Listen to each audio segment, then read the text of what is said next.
A university fellow, an instructor, and author of a top-selling book. In fact, it's a very top-selling book. It's known by most all people in the UFO community. Into the Fringe, I think also she authors Taken, all right?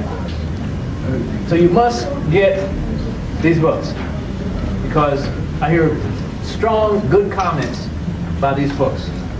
Dr. Turner will tell you all, whereas others, researchers, are reluctant or not acknowledgeable to comment. As a top world-recognized researcher, she has much to offer us on this complex and elusive phenomena. You definitely will not want to miss this, and I'm sure that you're going to get a lot out of Dr. Turner. So right now, without further ado, I will bring on Dr. Karla Turner. What?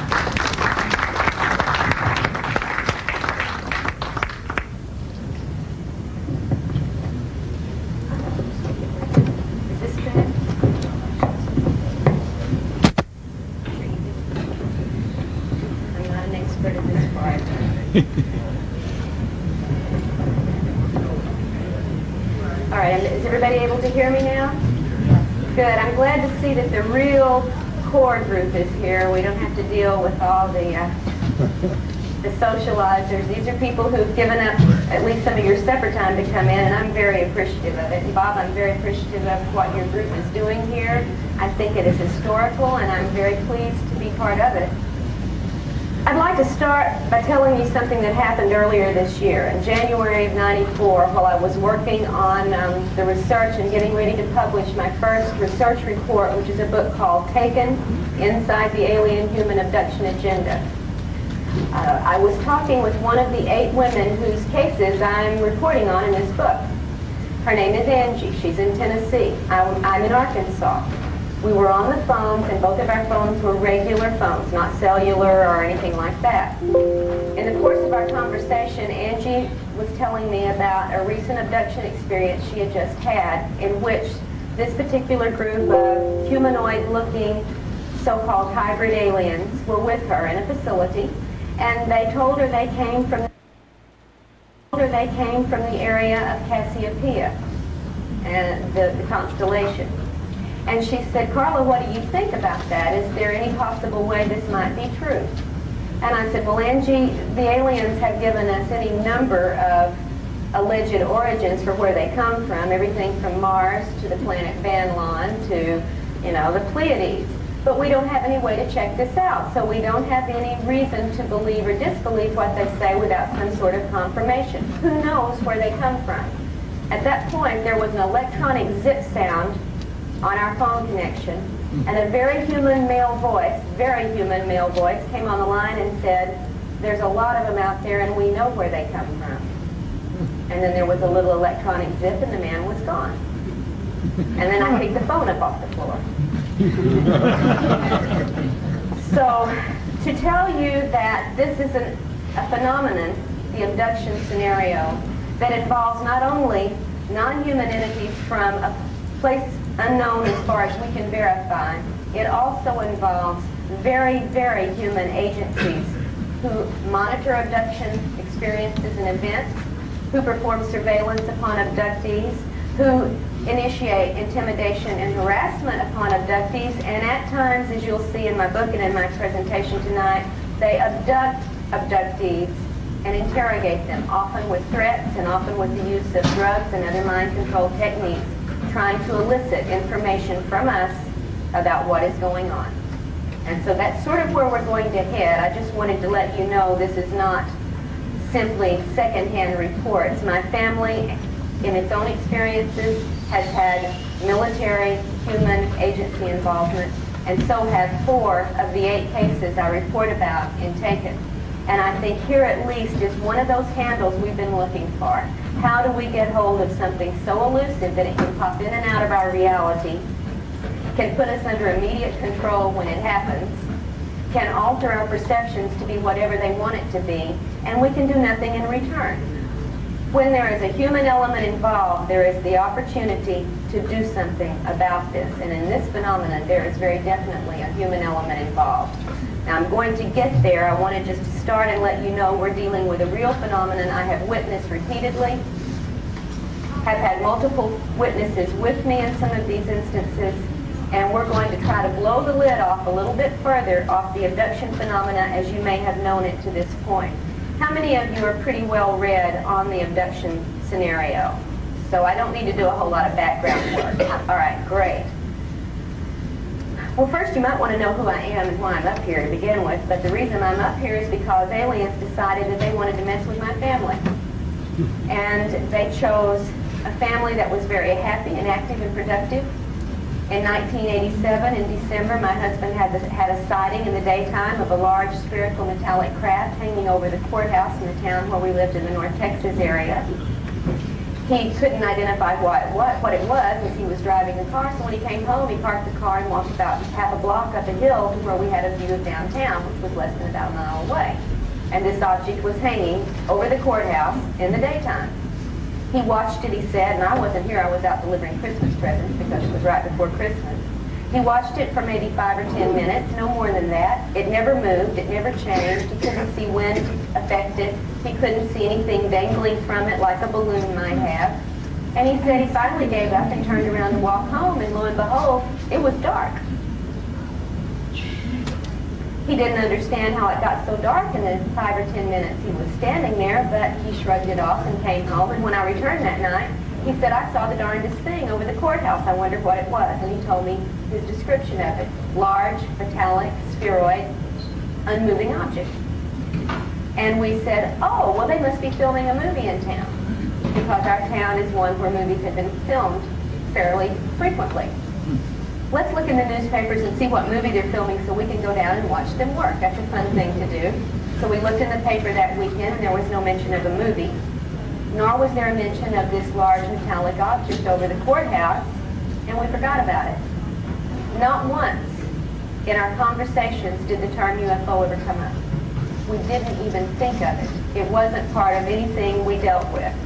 We were not prone to this subject. We had not read on this subject.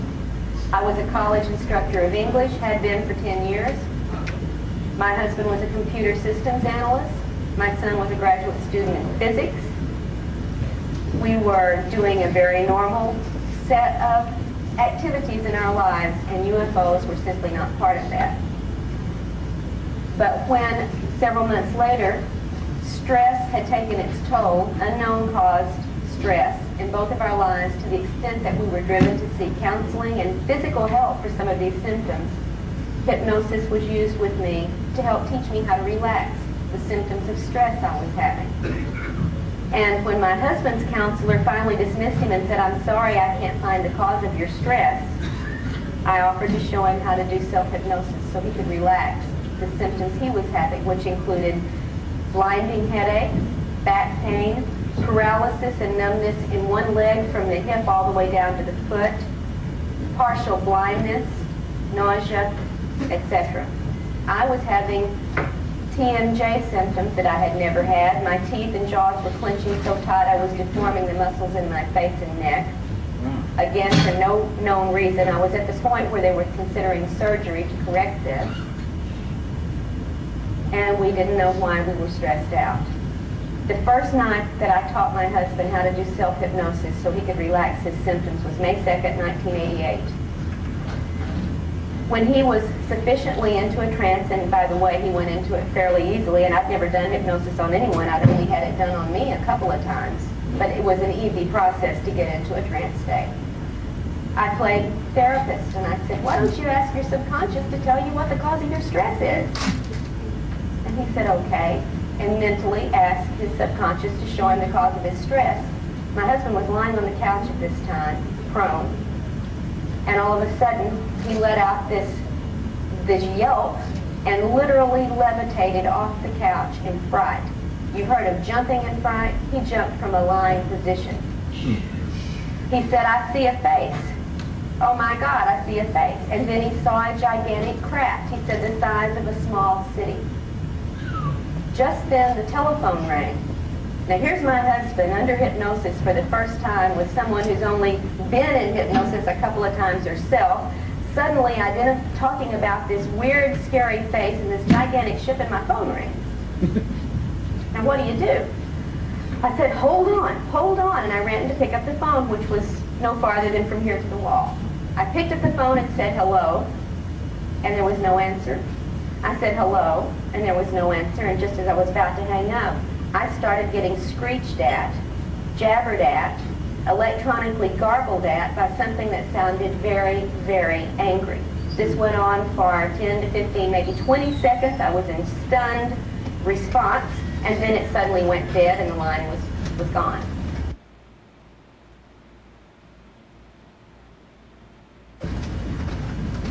I didn't have time to deal with this. I had a husband on the couch freaking out under hypnosis. So I simply hung up the phone and went back to see if I could bring him out of this trance because we didn't know what was going on. This was the beginning of an odyssey that led me far, far away from the academic community. A couple of months later brought me, fortunately, into contact with Barbara Barkley, whom you heard earlier this afternoon, who was gracious enough to take on our situation and help us to investigate what was going on in our lives. And the story of everything that we uncovered in that first year and a half of investigations is presented in a book that was published in 1992 by Berkeley called Into the Fringe.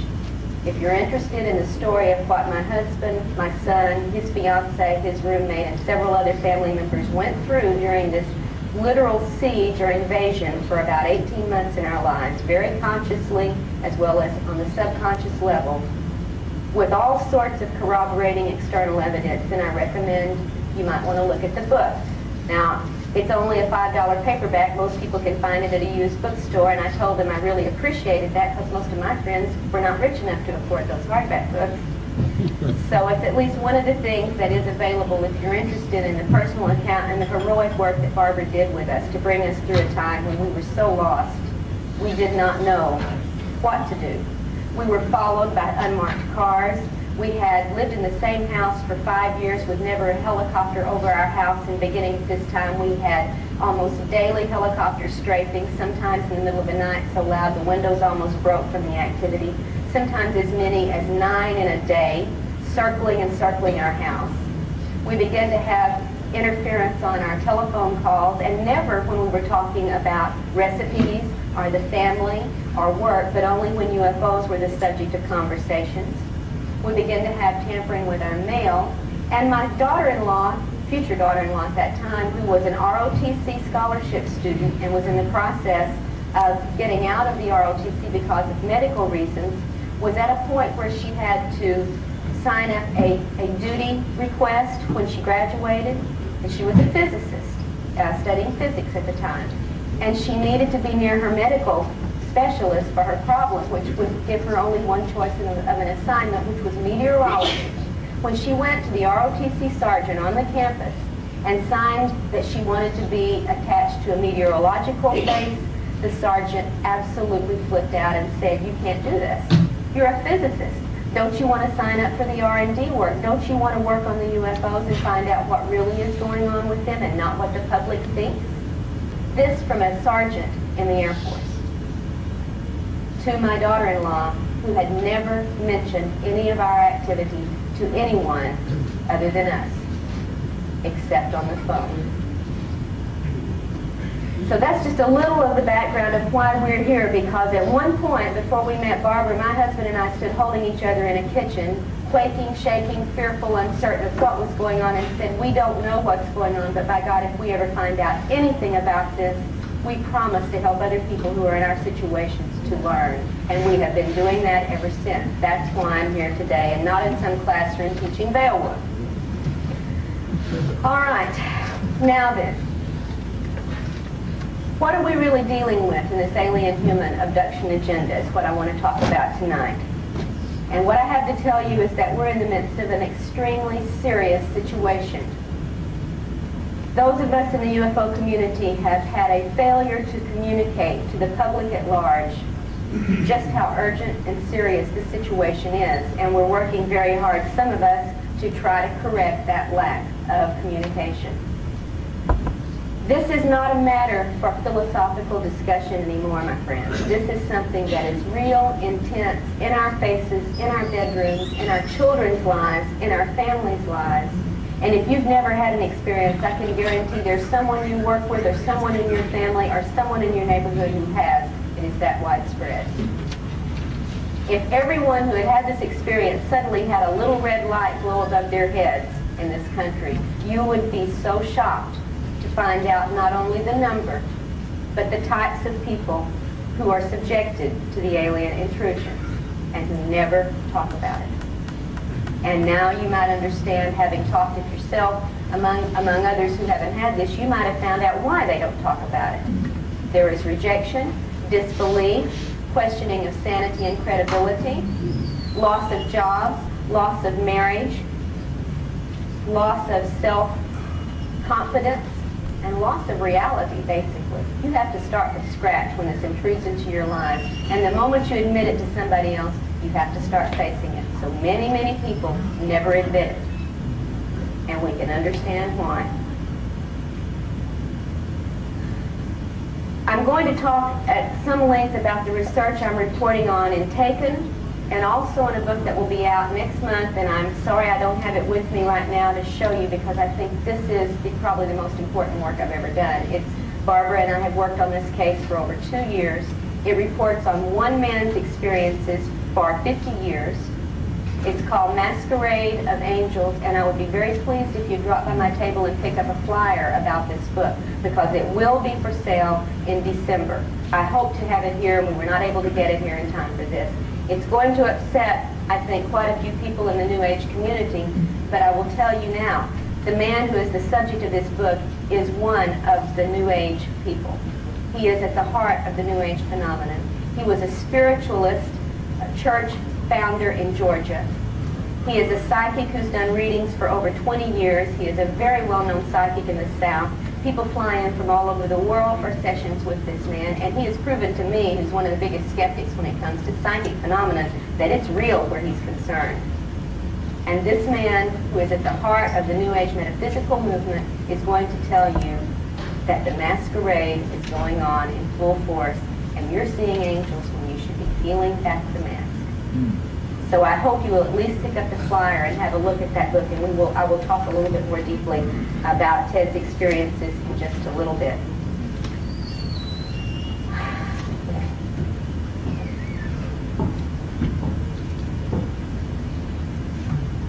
I think we should look first, before we get into the specifics of the research, I want to tell you what has happened to this abduction phenomenon in general, and you've read about it, so you're going to follow me very quickly as we go through how this has been a revelation of experience to the UFO community.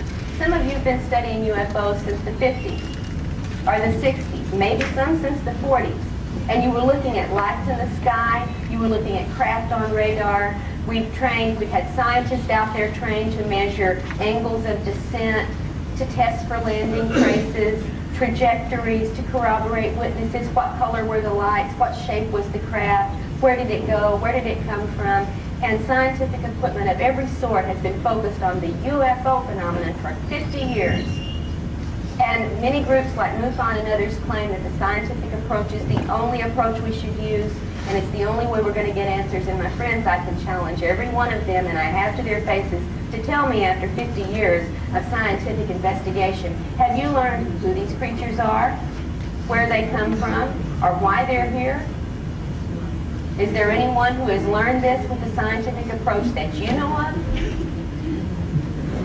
MUFON itself has not been able to give me one reply. I spoke at the MUFON International Symposium this summer, and I made the same challenge, and all I got was silence. Science is not going to penetrate this. It is not capable, as it is now, to penetrate what is going on, because this is above the three-dimensional scientific paradigm that science holds on to as if it were a holy crusade to not move past it.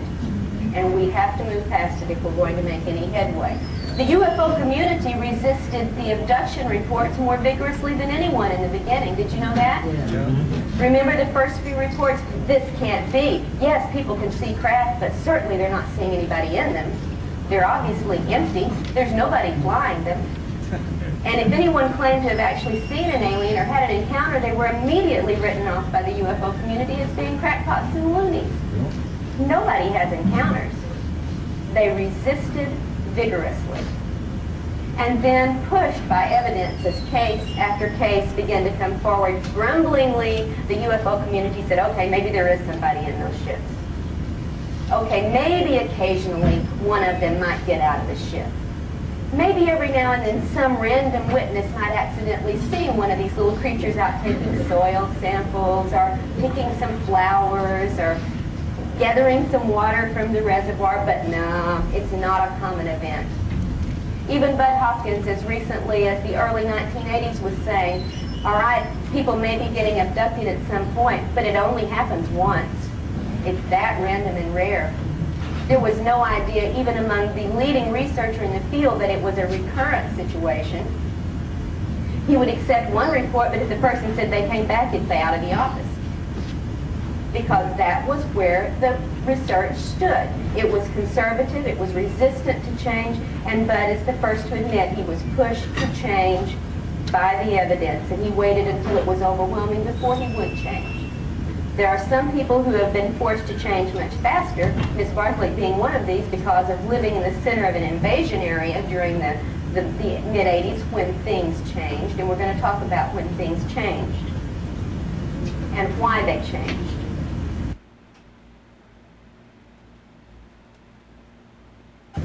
Now, David Jacobs has said recently that as far as his research with Bud and others has shown, the activity really began around 1900.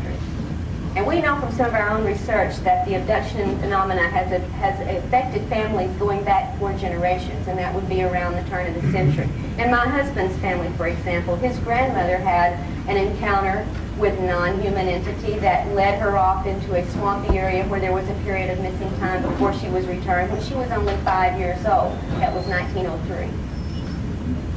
So if you think it's new, if you think it's something the media has spread, you start looking into the cases and find out how far back it goes in some of these families' generations. I know of an African-American family in East Texas that has had it going on since the early 1900s, and it's still going on today with that same family. 3 to 4 generations is fairly typical. When you get a first abduction report from someone, one of the first things you do is say, let me talk to the rest of your family. And 9 times out of 10, other experiences with other family members are going to emerge if you do a thorough investigation. So we know this is not a new phenomenon that somebody dreamed up out of false memory syndrome, out of Close Encounters of the Third Kind, or the movie E.T., or science fiction of the 30s and 40s. It was there before the turn of the century. It is transgenerational. And all the way back to UFO sightings, although they didn't call them UFOs then, missing time episodes, non-human entities, balls of light outside of the house, balls of light in the house, and screen episodes that are very familiar from the most modern reports we've got today. This goes back at least that far. We have reason to think from people like Jacques Vallée and some of the others who've worked into the historical perspective that this has been going on maybe for hundreds of years. Some people like Zechariah Sitchin say maybe it's been going on for thousands of years. I won't disagree with any of them, but I'll tell you this, whatever was going on for those hundreds of thousands of years at a fairly steady level is not going on now at that level. It has changed. Standard operating procedures out the window. What we have now is an explosion since the mid-80s of abduction activity, consciously remembered encounters, multiple witness abduction encounters, UFOs on radar, photo, video, live action. It's performing in many, many areas for many, many witnesses and invading many, many lives. And that was not the case 100 years ago, not the case 500 years ago. Something has changed. And I think we better pay attention to why it's changed now and try to talk about what's behind the change, what's the nature of that change, and how should we feel about it. For the most part, for these hundreds of years, all these encounters were only very consciously remembered, very heavily screened, fairly non-intrusive, and extremely isolated. That ain't the case now. Not what we know of from the work that's been going on since the early 80s. That when did the change start to shift? Jacob says around 1900. Families all over the globe began to have this phenomena show up in their lives. Again, though, very isolated, very non-intrusive, just a little bit more numerous. But since the 1940s, you know what's happened, right? We've had accelerated activity, numerous multiple UFO sightings, displays in effect for people, sometimes hundreds of people at once, and increased global communications has made it very widely known around the planet. We now have a way to talk to each other very quickly on this globe where we didn't in 1900 or 1800. We get reports from remote villages in South Africa, from remote villages in Mongolia, from remote villages in India, from remote villages in the Arctic Circle.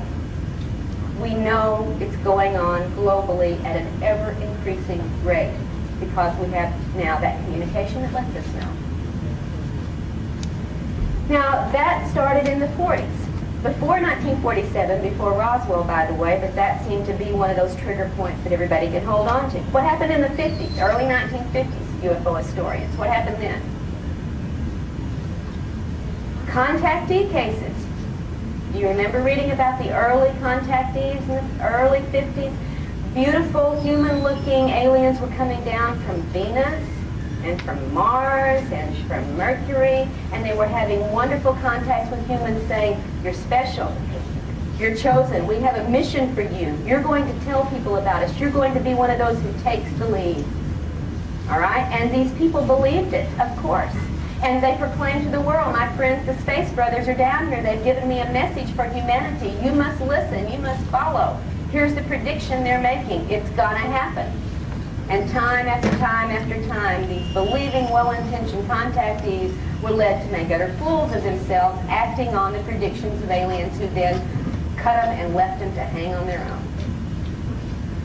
Now, we didn't have abduction reports, we had wonderful contact encounters. That's what went on in the 50s that you knew about. You might have heard one or two other little incidents that weren't quite so wonderful, like the Kelly Hopkinsville siege of the farm, where creatures who came onto the property provoked gunfire response from the family under siege.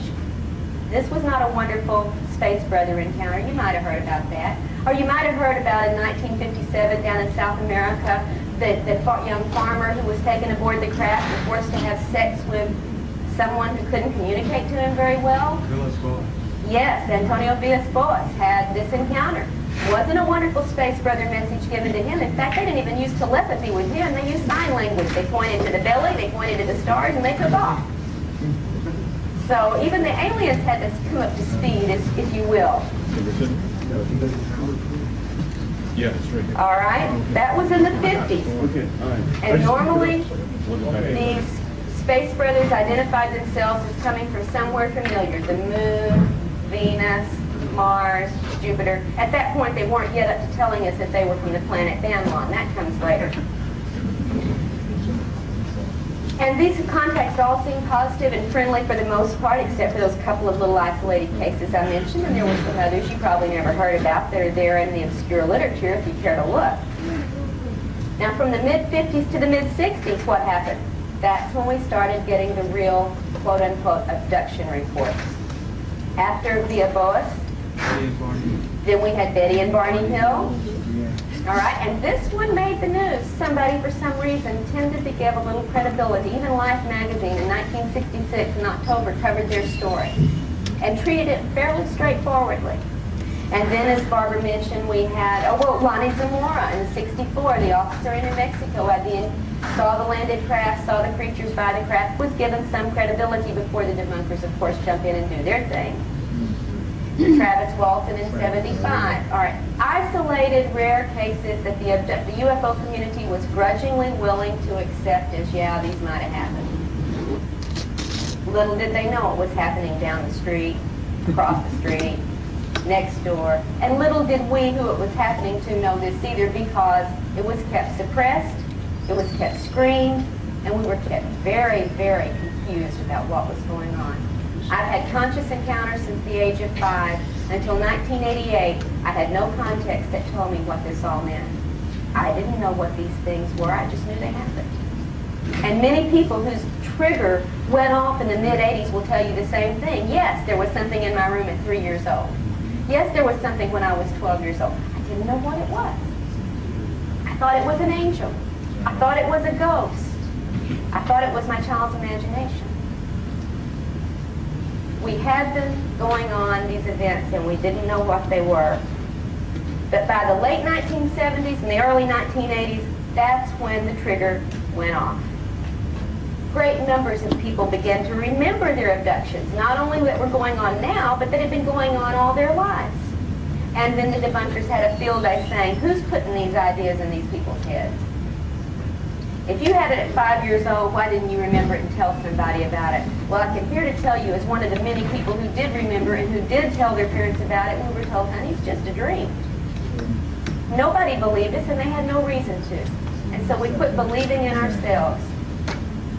We became self-doubting because we were having experiences that nobody, including us, could accept as real.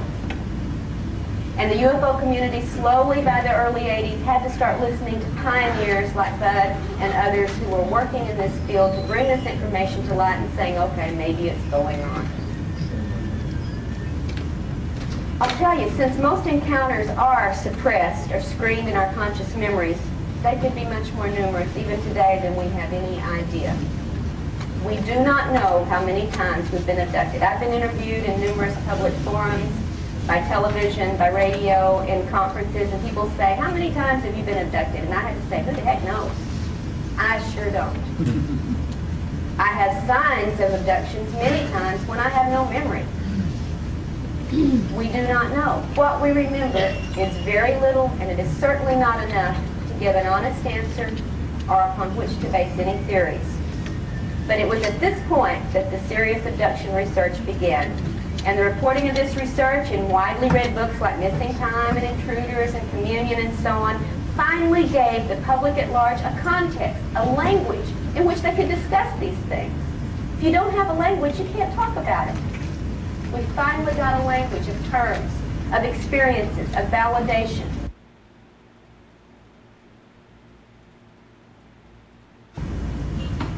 And that allowed the public to conceptualize and articulate these events for the first time.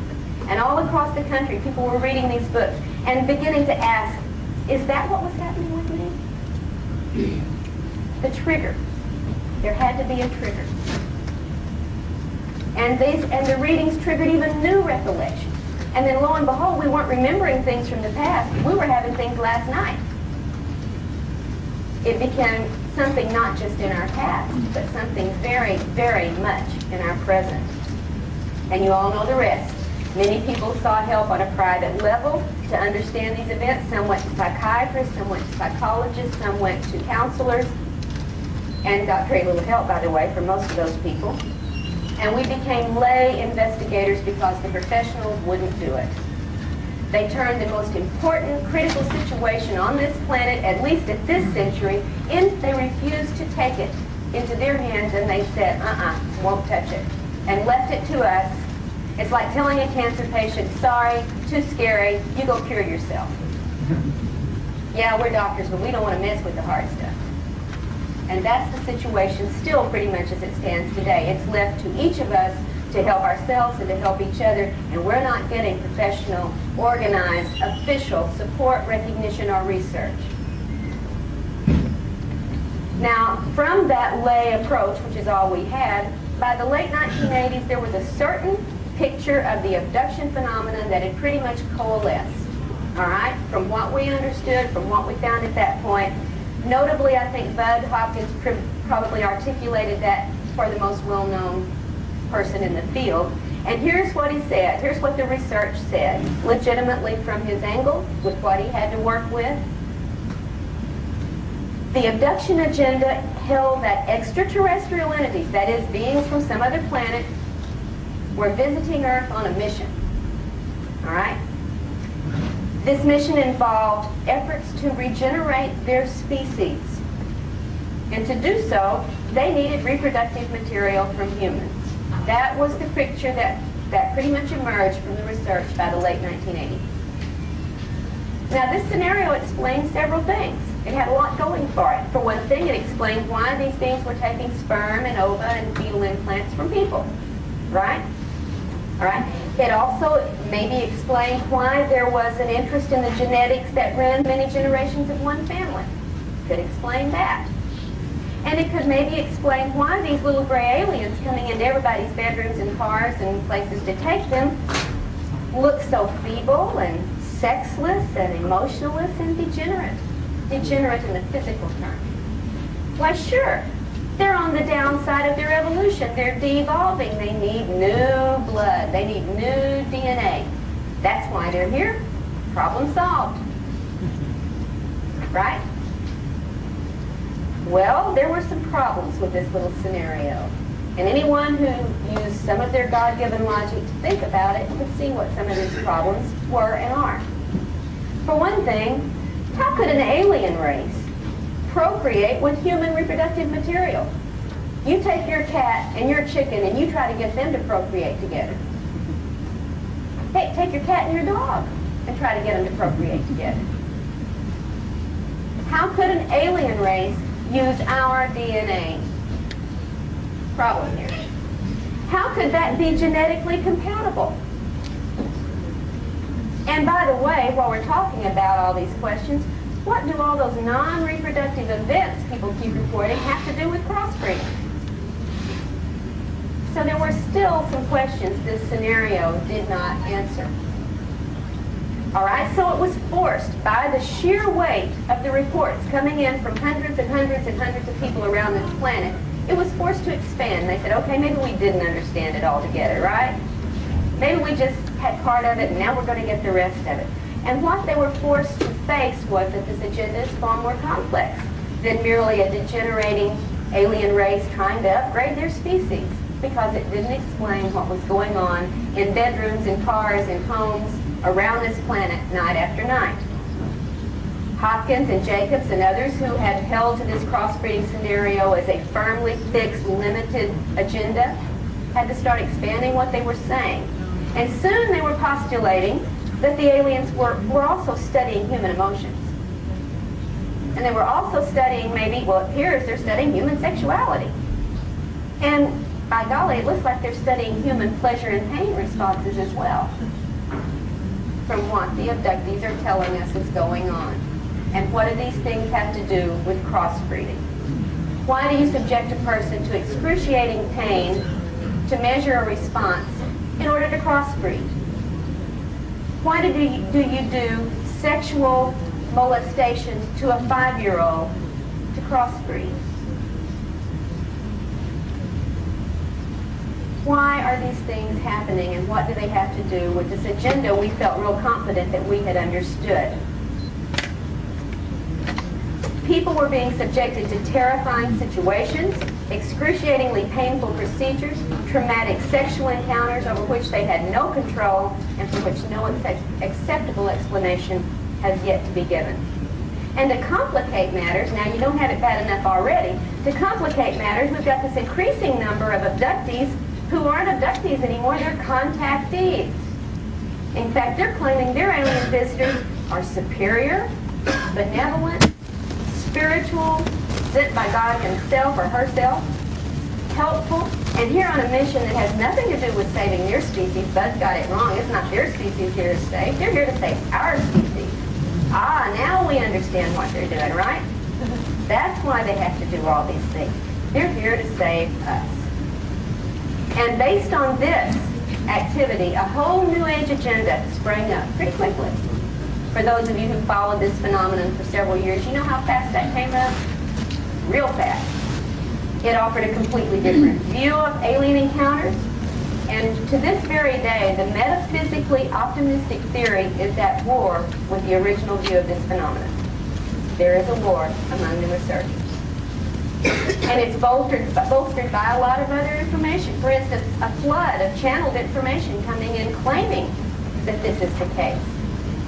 People are getting channel material from all over the place. Now here's where we get anthrax from the planet Banlon coming in, telling us what's going on, how we've screwed our planet up, how our race is dying, and how they're here on a mission from God to save us, or conversely, to rescue some of us. The rest of us just don't make the cut. Or conversely, to help us elevate to the next level of density so when the planet does its catastrophic thing, we won't feel it, folks.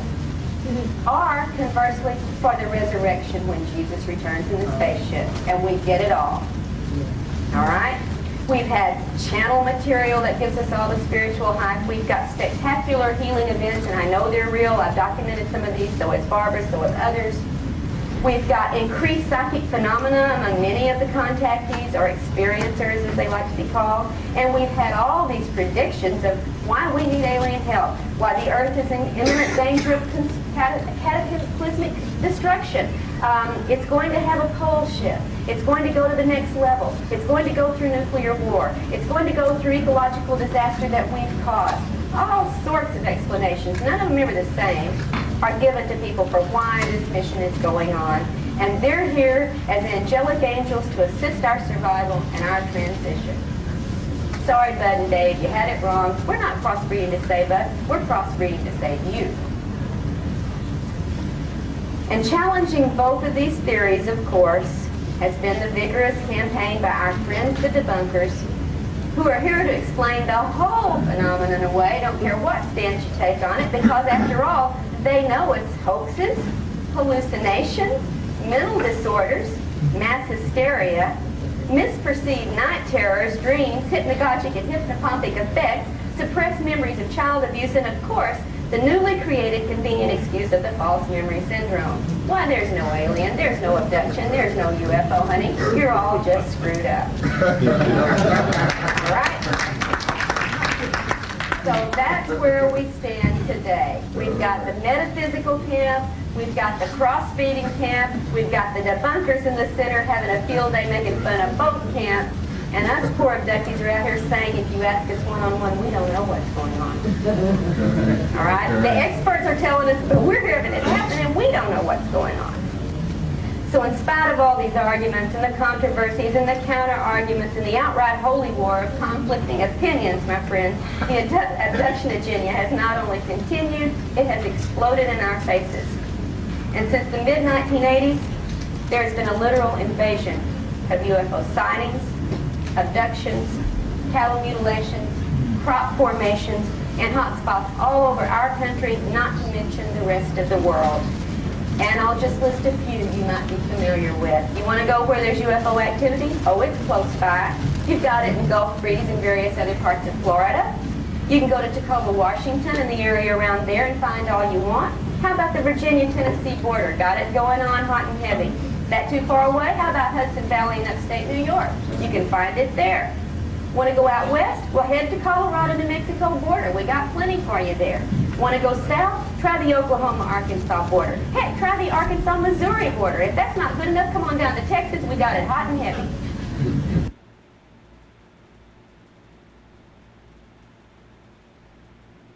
And if you don't know that this is going on right now, week after week, on local levels being reported, then you're not getting the information that's available. And by the way, if you'll come by my table, I'll give you an address of something that will give you this information on a monthly basis, delivered to your door from local reports, not only around this country, but around the world, and it's called the UFO News Clipping Service, and it's the one thing I recommend you subscribe to. You get the reports from the horse's mouth that never make it out of their local areas. NBC is not going to tell you this. But the UFO News Clipping Service has the information, and you can read it on a monthly basis. The one thing I can recommend worth your money. Now, like I said earlier, it has not been business as usual since the 1980s. Instead of dimly remembered little events, people in massive numbers have had conscious memories of their recent encounters, as well as recovering even more memories of suppressed previous experiences. And this has had the effect, folks, of literally waking up. And I say that loud because some of you are sleeping out there. I see you right now. I'm an old college teacher. I can spot people who are sleeping with their eyes open. Okay? We have been waking up, folks. And we've been waking up to the fact of our involvement with non-human entities, and that awakening has had and continues to have a profound effect on not just us, but the entire society we're living in, and I'm talking globally. And furthermore, these encounters are found to be far more complicated, far more complex, far more confusing than crossbreeding or a spiritual vibrational change can ever hope to explain. Some of these encounters are reported to be positive experiences. Most abductees, in fact, most abductees have both positive feeling and negative feeling experiences. So don't let anybody sit there and preach to you that if you've had something negative happen, you're a spiritual Neanderthal and you asked for it. That is not the case. Most abductees have both. All right? And that's just without even any investigation. That's what they remember consciously. There have been, I can guarantee you, healings, miraculous level healings performed on abductees. We know of one case in Texas where a woman was in a car accident last year with 14 broken bones resulted from this. She was in a hospital bed at home, unable to move. That's why she had to have a bed in the living room, because she couldn't get up and down without help. In the middle of the night, 3 little gray aliens show up in the bedroom, come over, do something that she's not aware of because they knock her out. And when she comes to, they're gone, and she jumps out of that hospital bed, runs to the bedroom and says, honey, they were just here. Well, honey's falling over in a faint, not because the aliens have been there, because this woman with 14 broken bones who can't move is jumping up and down in his doorway. And the next day at the doctor, when the x-rays are taken, there's not a broken bone in sight. And that's just one of the kinds of cases I'm talking about that make people believe, hey, they're really here to help us. Well, they healed me. They healed me. It's got to be good. Right? Well, have any of you ever known a farmer who raised cows? Anybody out there? Who does that farmer take care of first, a sick kid or a sick cow? Yeah. Sick cow gets it first. That kid is going to have to recover on his own, because that's the crop he's counting on for survival. He gets those cows to the vet right away. And is it because he loves that cow and he wants their spiritual level to move to a higher vibration? Trust me, that's not the case. So don't make quick assumptions. Somebody's been healed, therefore it must be an angel doing it. It could have been a really concerned farmer.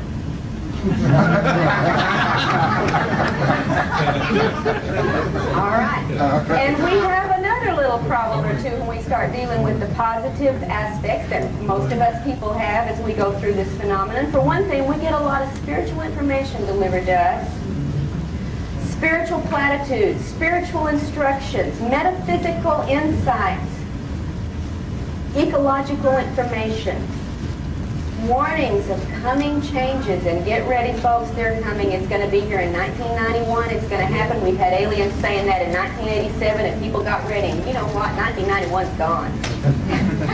And then it was 1993. It's going to happen in August of 1993. You've got 3 different Pleiadians' words on it, and everybody gets ready and sells all their goods, and they're waiting. You know what? 1993 is gone. And they're still saying the same thing. Man, if they could only get their story straight one time, we could have a little credibility, but they just don't seem to get it straight. And so far, they haven't delivered on their predictions.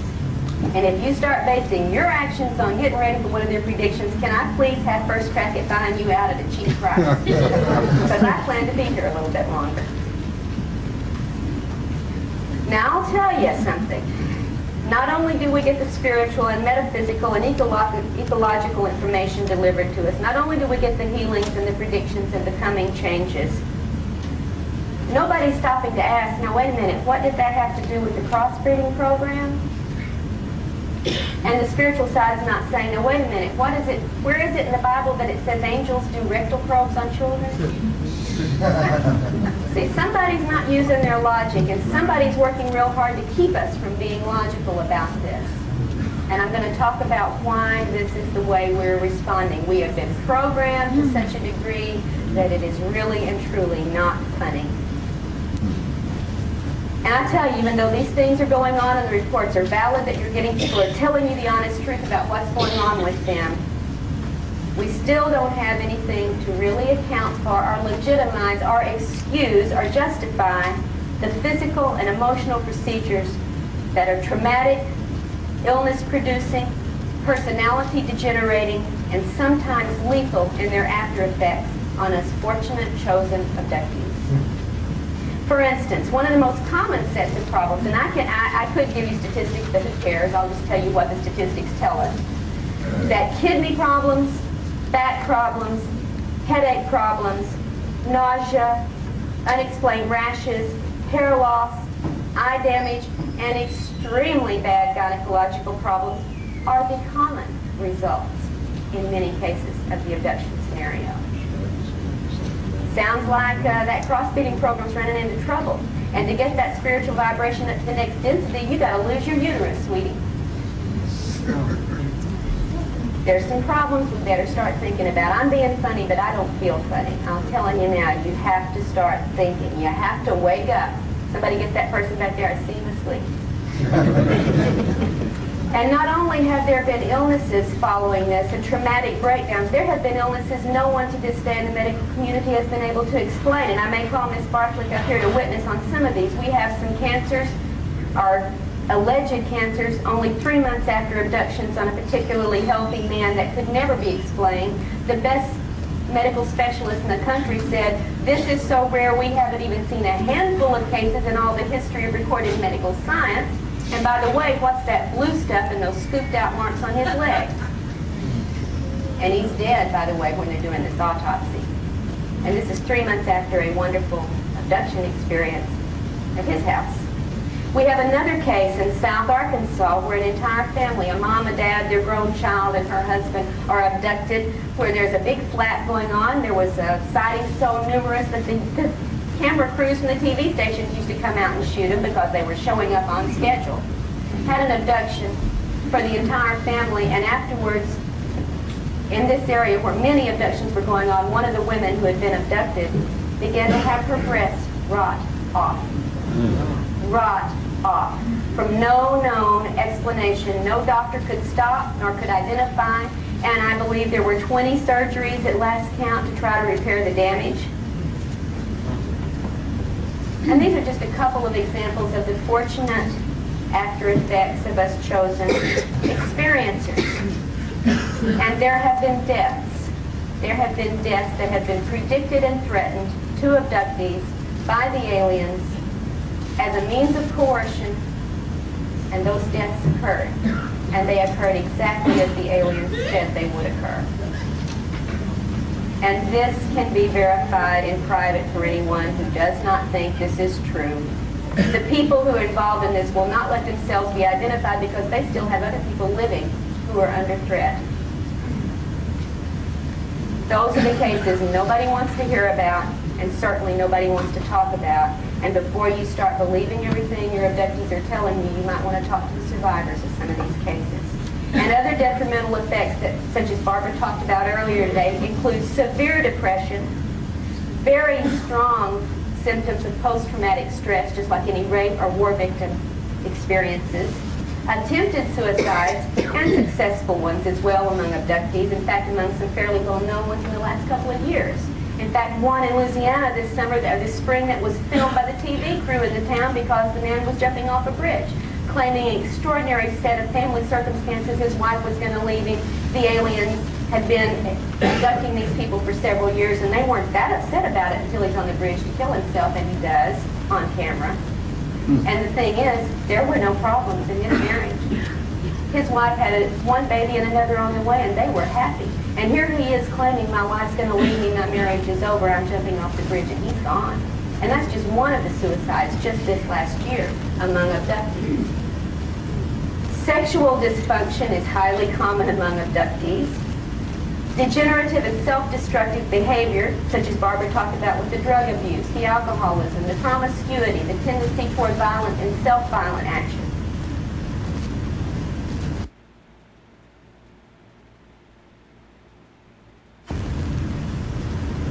All right, I've got 1 more hour. I tell you, I'm going to wrap up real quickly to a break point, and then we're going to take a little break and everybody go to the bathroom, have a cigarette, and calm down, and then we'll come back and finish. So what I'm getting up to before I started my specific research report is that neither theory, the New Age or the crossbreeding, adequately explains the alien abduction agenda from the reports that we know are valid. And the abduction research field is in an uproar, and it's all alone in dealing with this situation. Now you might ask, what have our authorities and officials in government been doing about this? Well, to begin answering that question, I want you to remember that I want you to realize something. There has been a revolution that's taken place in our government. And here in the Cradle of Liberty, I feel like we need to call for another one.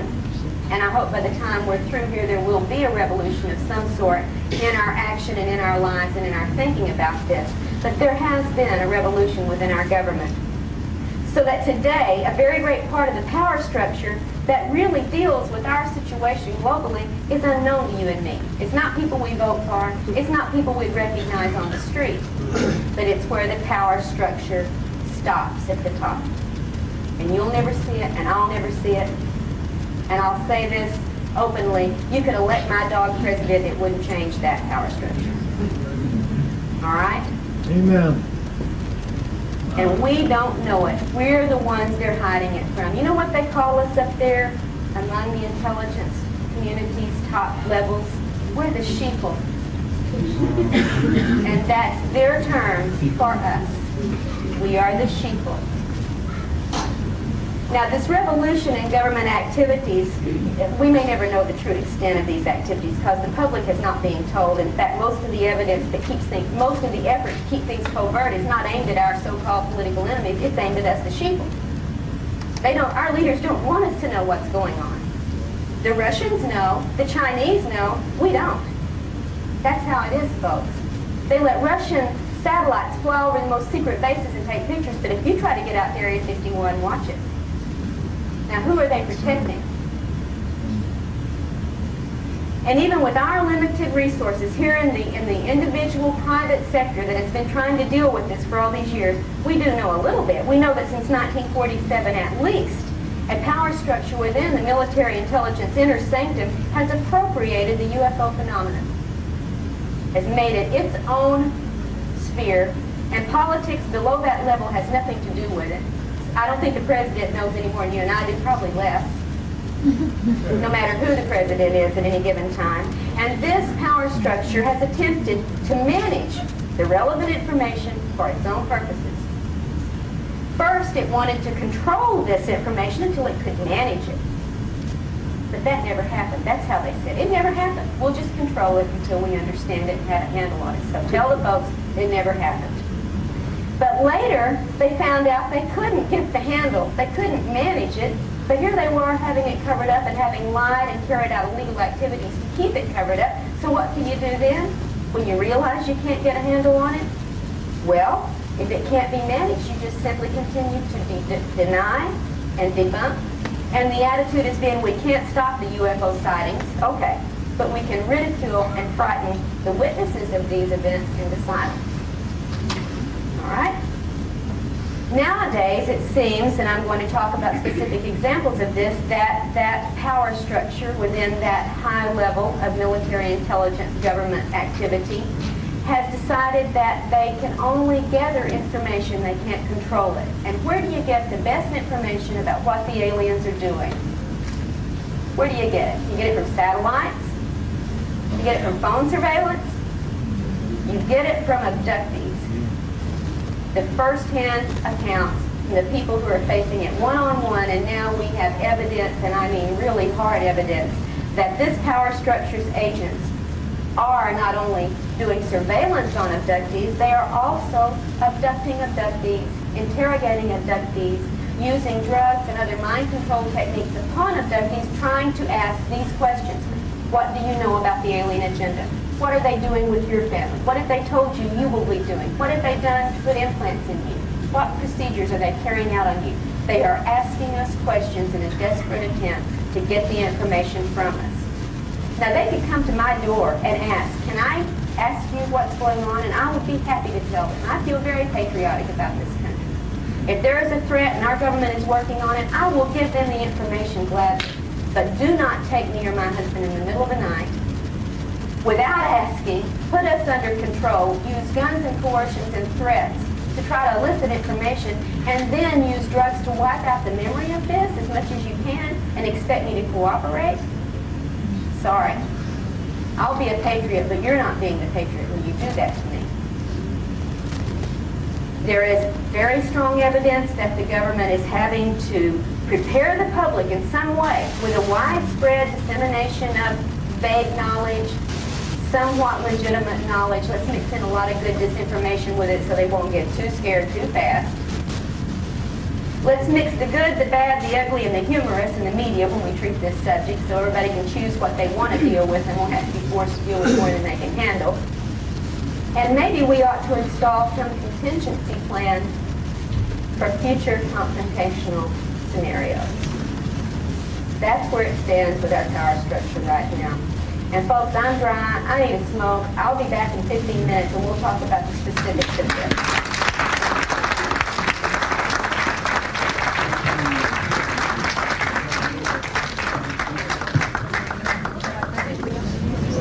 Okay, Karla.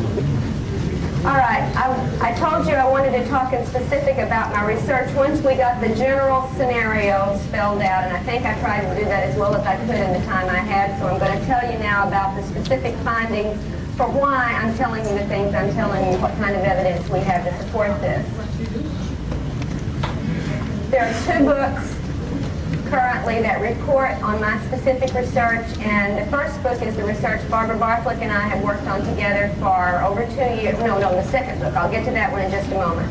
The first book is out now. It's called Taken, Inside the Alien Human Abduction Agenda, and I call it Taken because, honey, we're being taken for a ride in a lot of ways. And this book reports in depth on 8 different cases of abductees around the country. For a specific reason, I chose in this book to look at only women's cases because I wanted to make some very close correlations in these reports, and therefore I wanted a very uniform group of abductees for this particular project.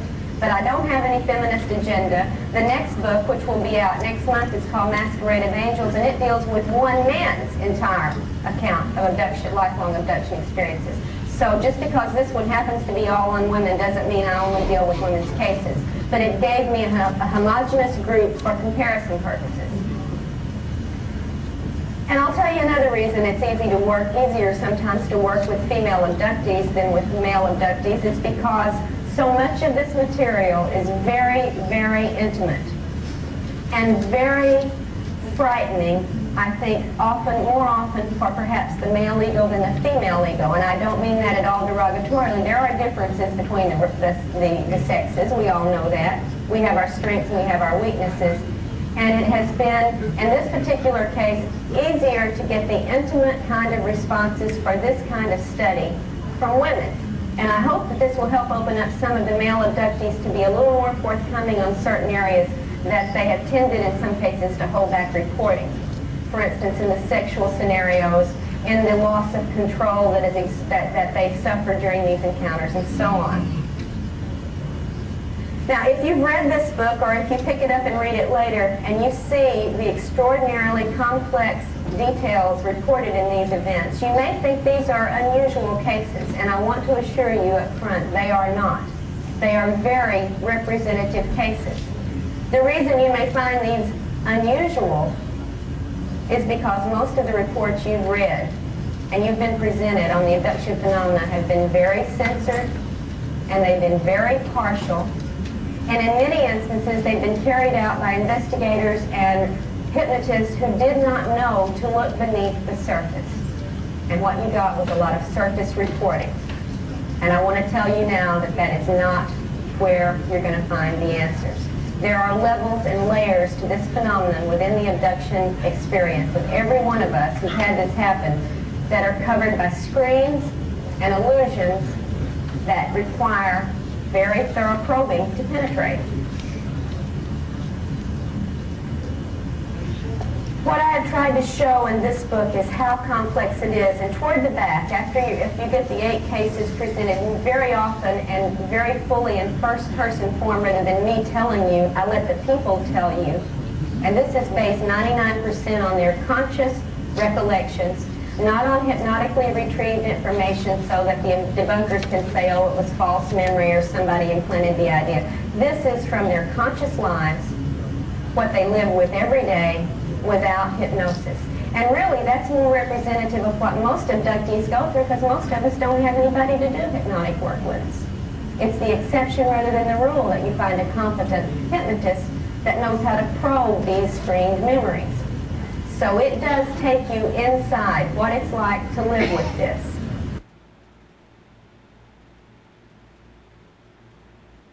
Now I want to read you, just for a little example, a page and a half from this book. It's a prologue, and it's excerpts from 3 of these cases at 3 different times in our recent history. The first is from Indiana, and it's in 1954. And this is a quote. This is from the case of Pat. They came in our house and set up equipment in the living room, Pat said. The Army men wanted to talk to me the most. Me, an 11-year-old girl with secrets in my head. But the aliens told me I couldn't tell, because they said there'll be those who will tamper with your mind. And here they were, the tamperers, the Army men. 2 female doctors set up their gear in the bedroom, where Pat was given an injection. It made me sleepy, she said. And I lay on my mom's bed on some towels, and I told them my story. I even told them, you're in my mom's bedroom where the white glowing ones were. You don't belong here, but they do. And I'll elaborate a little bit more on this 1954 incident in just a moment. Now let's jump 20 years. Let's jump to 1978, Puerto Rico. 2 aliens took Beth down a curved hall and through a door into a different area. It looked like a surgery room, she said, and she became afraid they were going to kill her there. A third entity, holding a black box, moved to a position behind Beth. She could not see what he did, but she felt as if her head was being opened and her brain removed, all without any sensation of pain. After she was all put back together again, as she said, a cold liquid was poured over her head. When this procedure was finished, the alien stood in front of her, and Beth realized that mentally she was different. Her thoughts about everything were changed, and she was filled with new ideas about God and the unity of all life within the Supreme Source. This very spiritual moment was followed by a quite physical exam, as the aliens took samples of her skin and her hair. A human-looking man with a widow's peak hairline entered the room and made a full examination of her body, including a gynecological procedure. Then he explained many things, telling her that she and other humans had been chosen to carry out certain jobs in the future. Now let's jump to Texas 20 years after that, 1992. And this is the case of Amy. Quote, the masked alien explained that her race had been doing things to humans that they should not be doing, Amy said. She, this alien, and several groups of her race and others wanted to stop the abuse of humans by her race. They were working with certain people on Earth to stop the process. The other humans in the room were ex-pilots, military officials, and other professionals. They were all working together to stop the alien intrusion. She showed me the thing she had pulled out of my neck and said, this implant is embedded deep in the spinal cord. The thing controlled the muscles of the body when activated. It blocked the brain and became the central command of the body. I don't want to remember how or why this thing functions. Now you get 3 very different, very individualized scenarios from these 3 reports. But when you look at the totality of what Pat and Beth and Amy and the other 5 women in this book experienced, as I spell out in a several long-page chart of comparison of detailed reports, you will see that as an individual, as each of these accounts has been, overall the pattern is extremely consistent. And I'm going to talk about the real nature of this pattern, not what you've been hearing, not what you've read, but what really is going on in this report. In this book, these 8 women come from Texas, Tennessee, Alabama, Florida, New York, and Puerto Rico.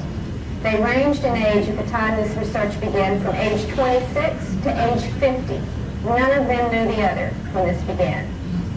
3 of the women are married, 4 are divorced, 1 is widowed, and 6 of the 8 have children. All right.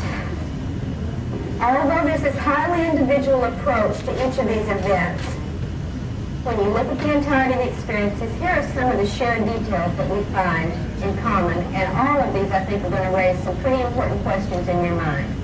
First, if you adjust the microphone, your voice is very muffled. Is it? Yeah, I'm the sorry. fidelity is not good. How about this? Is that better?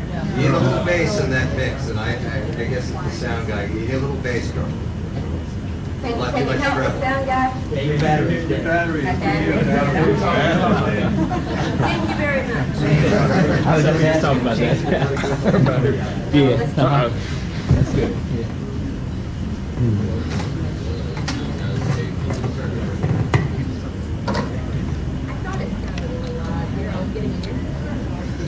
Very much. All right, let's start with first the nature of the contacts themselves. What do we have reported? UFO sightings, missing time during childhood, missing time during the adult phase, consciously recall scenarios both individually and with other people, virtual reality scenarios, and we're going to talk about that and some specifics a little bit later when we get to the second book, Masquerade of Angels especially, and telepathic communications. All of these constitute the kinds of contacts and experiences that abductees report. Just because you don't have them in the room touching your body, but you have them telepathically delivering information, this still is a contact. This is still part of the abduction scenario. And they vary from right in your face to remote communication to unreal, real-seeming events perpetrated mentally upon the abductees. What kind of creatures are we hearing in these reports? What are their descriptions? We get the grays. You know about the little short grays that act like they're robotic or android or insectoid in their actions that don't seem to have individuality. The little workers, and we're going to talk about those to some degree. You get insectoid-looking creatures. Tall, thin, normally very white, very skinny arms, 2 to 3 digits, triangular shaped head with insectoid eyes. I've seen them, my son's seen them, many of you have probably seen them. I've talked to a few people here who've seen them. Reptoids, very robust creatures, normally tall, very scaly, smooth in one direction, sticky in the other when you rub over the skin pattern, clawed, webbed, and these guys have teeth, unlike the little grays. Then you get the white, humanoid-looking, not human-looking, but humanoid-looking, tall, thin, white, sometimes with very deeply wrinkled faces, with round eyes rather than the slanted eyes. And these, too, have mouths that open. When my husband was 11 months old and was abducted, he was allowed to put his finger in the mouth of one of these creatures. And he said it didn't have teeth. It had spongy, soft tissue, sort of like in a whale's mouth. You get blue humanoid-looking figures, very often reported. Not green necessarily, although those do come up, but more often blue than green. There are numerous reports of things that the abductees describe as dwarves or elves or trolls, very small, sometimes hairy, sometimes big-eared creatures. And then there are several varieties of completely human-looking individuals that show up in some of these accounts. Usually they're either blonde and beautiful, what we call the Nordic, the Pleiadian, or they're tall, very commanding, very much in charge, dark-haired humans with this widow peak hairline. Sometimes it looks artificial. Sometimes it looks even painted on. But nonetheless, those are the 2 most commonly reported human-looking type of creatures. But other figures turn up too in these accounts, and they're probably not what they appear to be at all when you start looking at the evidence. For instance, dead relatives are sometimes involved in these scenarios, and I'll give you one instance from Masquerade of Angels. Ted Rice, who's the subject of the book, was abducted with his grandmother when he was 8 years old. They were both given a liquid to drink. It very much altered their perceptions and their control. In fact, it acted somewhat as an aphrodisiac, and this has been reported in numerous other cases. The reptoid creatures approached the grandmother and wanted to have a sexual encounter with her. And she said, "I don't do that. I've only ever done that with my husband, and my husband's been dead 6 years, so I don't do that." Within a few minutes, they brought her dead husband into the room. And they engaged in sex. And in the middle of the sexual encounter, she realized it wasn't the dead husband at all. But the image was strong enough to convince her in the beginning that it was. Also, celebrities show up. President Clinton, Michael Jackson, Ted Danson, Shirley MacLaine. I mean, we've had all sorts of reports of celebrities involved in these abduction experiences, as if the aliens are drawing some image out of the abductee's mind that they think will make that person amenable to what's going on.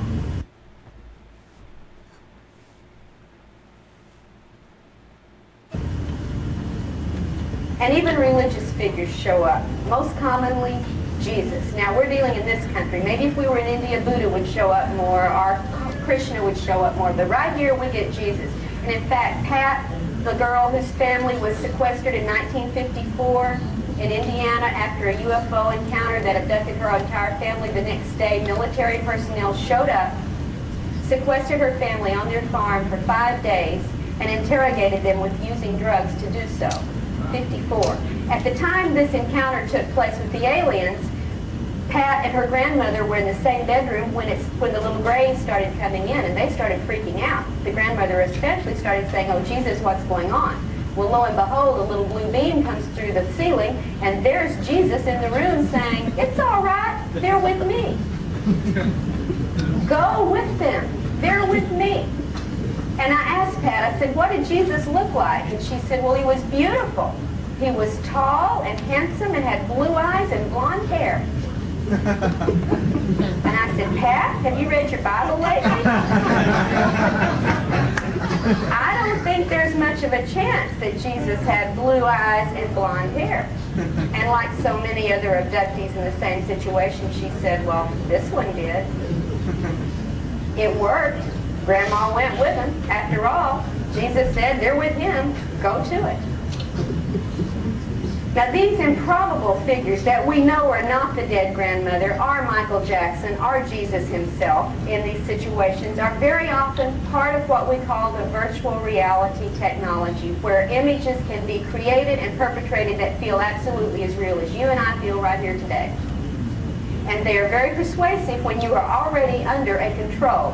And the one rule of thumb in the abduction encounter, no matter what you think, no matter what you remember, and no matter what you felt, you were under control when it happened. And they controlled how you saw it and how you felt about it and what you remember of it. And when you're in that form of control state, they can make you think Jesus himself is there, or your dead grandmother's there, or President Clinton wants to have sex with you. All right? Now then, what are they doing? What kinds of exams and procedures are we getting representative reports about? Besides the things you already know pretty well from the literature, like the taking of skin, the taking of hair, the taking of fingernails and body fluid samples and sperm and ova and fetuses, and this is what you've been told about for the most part goes on. There are other widely reported exams and procedures that I think have very little or nothing to do with crossbreeding our spiritual agenda. For one thing, most every single abductee has what's called a mind scan performed on them. The creature gets right up in your face, the eyes take over control, and you are scanned. In fact, one little girl said, "They filmed my soul." Now, this is out of the mouths of babes, and we ought to listen to these babes a lot more than we normally tend to do when it comes to this phenomenon.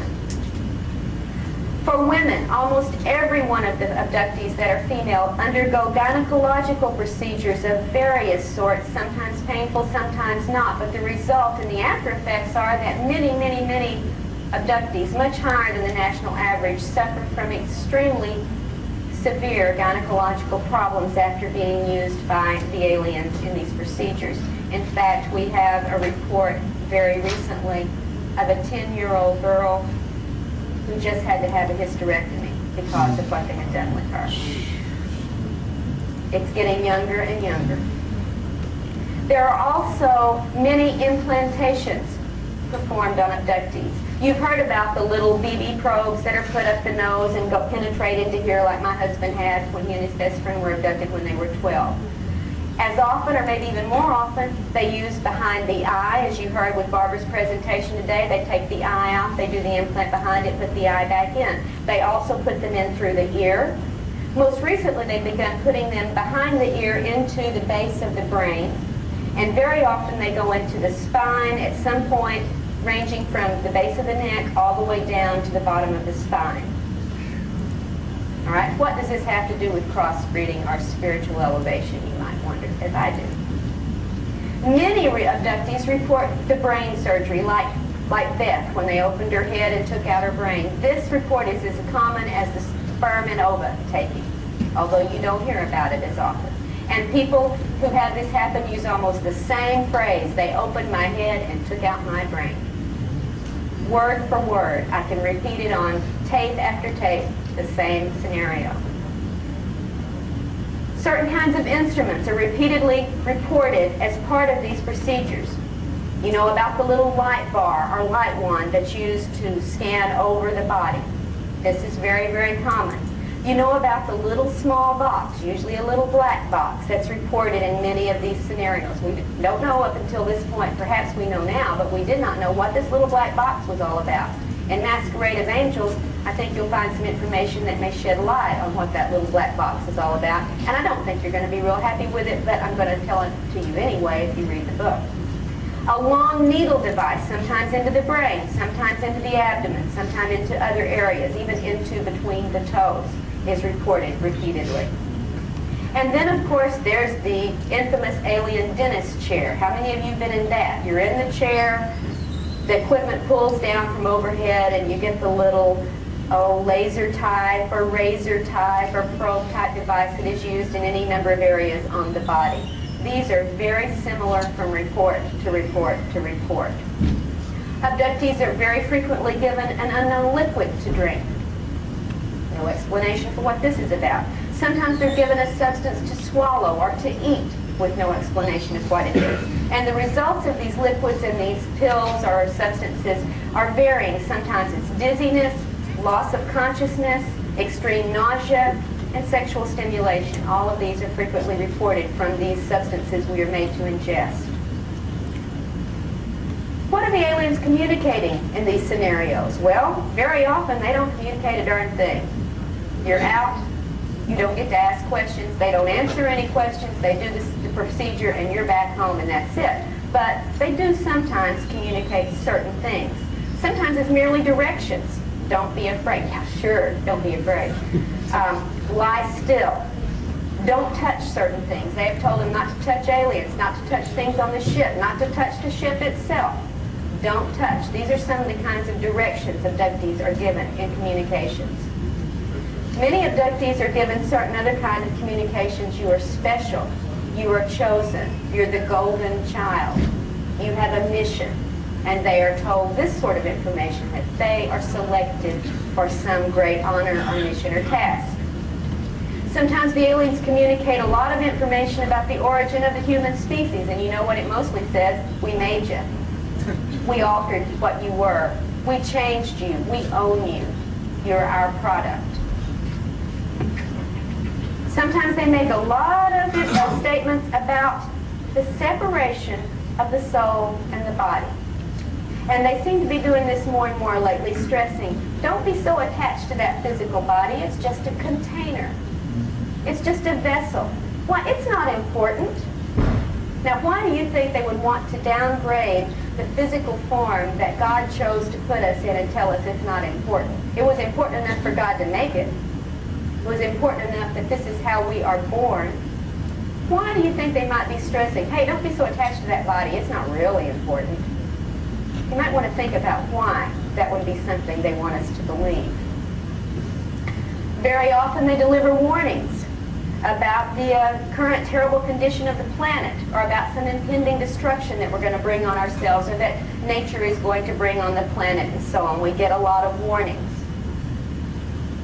And then occasionally there's some weird things like certain musical sounds are heard, or aliens are heard chattering in their own language, which is incomprehensible to the person. They talk about it as a bird-type sound, or a bumbling, buzzing, humming sort of noise that they try to describe, and there's really not a way to do that in human terms. But we sometimes get reports of aliens communicating to each other in a verbal form.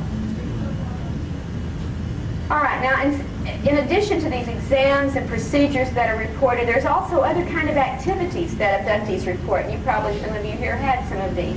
Very often, they have teaching or testing sessions with abductees, from childhood through adulthood. Sometimes, and I have this many, many times reported very specifically, and sometimes in more than one generation in the family, they taught me how to walk through walls. They taught me how to pass through solid objects. They taught me how to use my mind to move objects. They taught me how to affect electrical impulses with my brain. They taught me telekinesis. They taught me levitation. Now, the people are able to perform these things when they're with the aliens, but when they get up the next morning and try to walk through that wall, it doesn't happen. All right? So it seems to only work when you're with the aliens, but they're spending years sometimes teaching people how to pass through solid objects.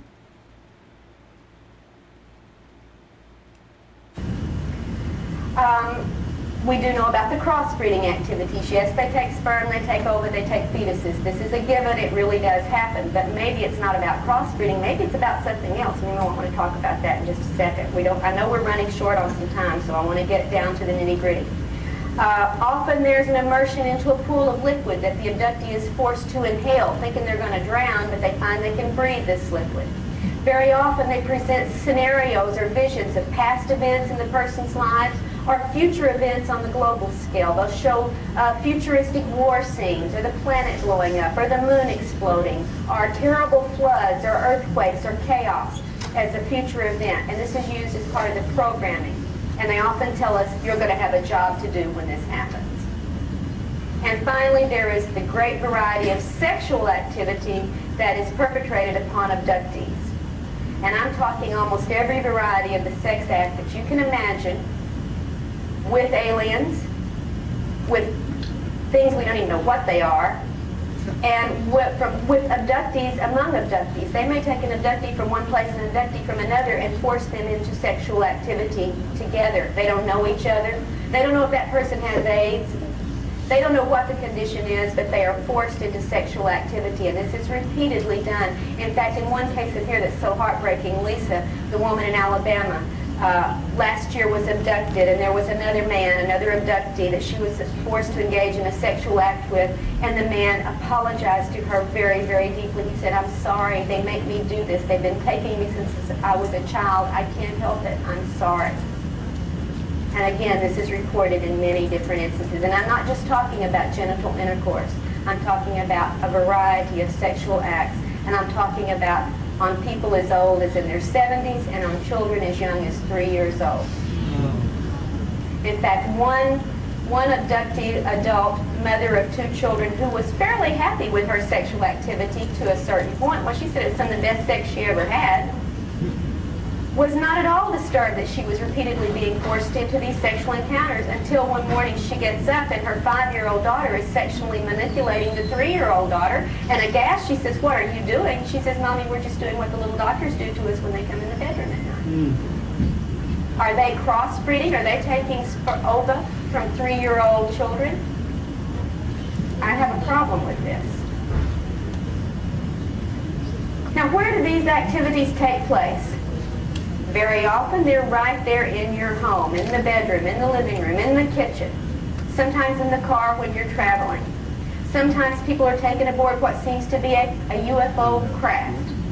Very often they're taken, however, to some facility that is neither in the home nor on the craft. And the reports from people that I call UFO virgins, That is, people who do not study this phenomenon, who very often don't know anybody else has had these things happen, and they wouldn't know Bud Hopkins or John Lear from you or me. That's how little they know. Report identical scenarios, and I want to tell you what these include. They very often include what is clearly an underground facility. And in this underground facility, 3 basic types of activities and setups are reported. The first is what appears to be like a military base, and very often there are humans as well as aliens in this facility, where there are craft and there are activities going on such as a base might have going on. The second commonly reported underground facility is one in which apparently scientific research seems to be carried out, including, again, both alien and human workers. And the third type is what we've come to call the processing plant. And this, again, often has both human and alien personnel working in it. And in this underground processing plant, what we get reported over and over again is a setup in which human body parts are being processed like chicken or beef.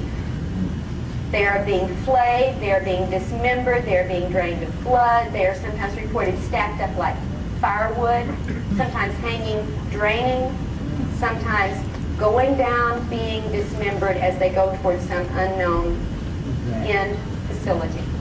I don't make it up, and I don't necessarily believe it's real, but I know that it's what they really put in these people's minds. Whether it's virtual reality or reality, why are they doing it? What is the purpose of such a scenario, either real or imagined? Why would they do this to our people? What does it imply? And these are reported, like I said, from UFO virgins as well as from people who are familiar with this field.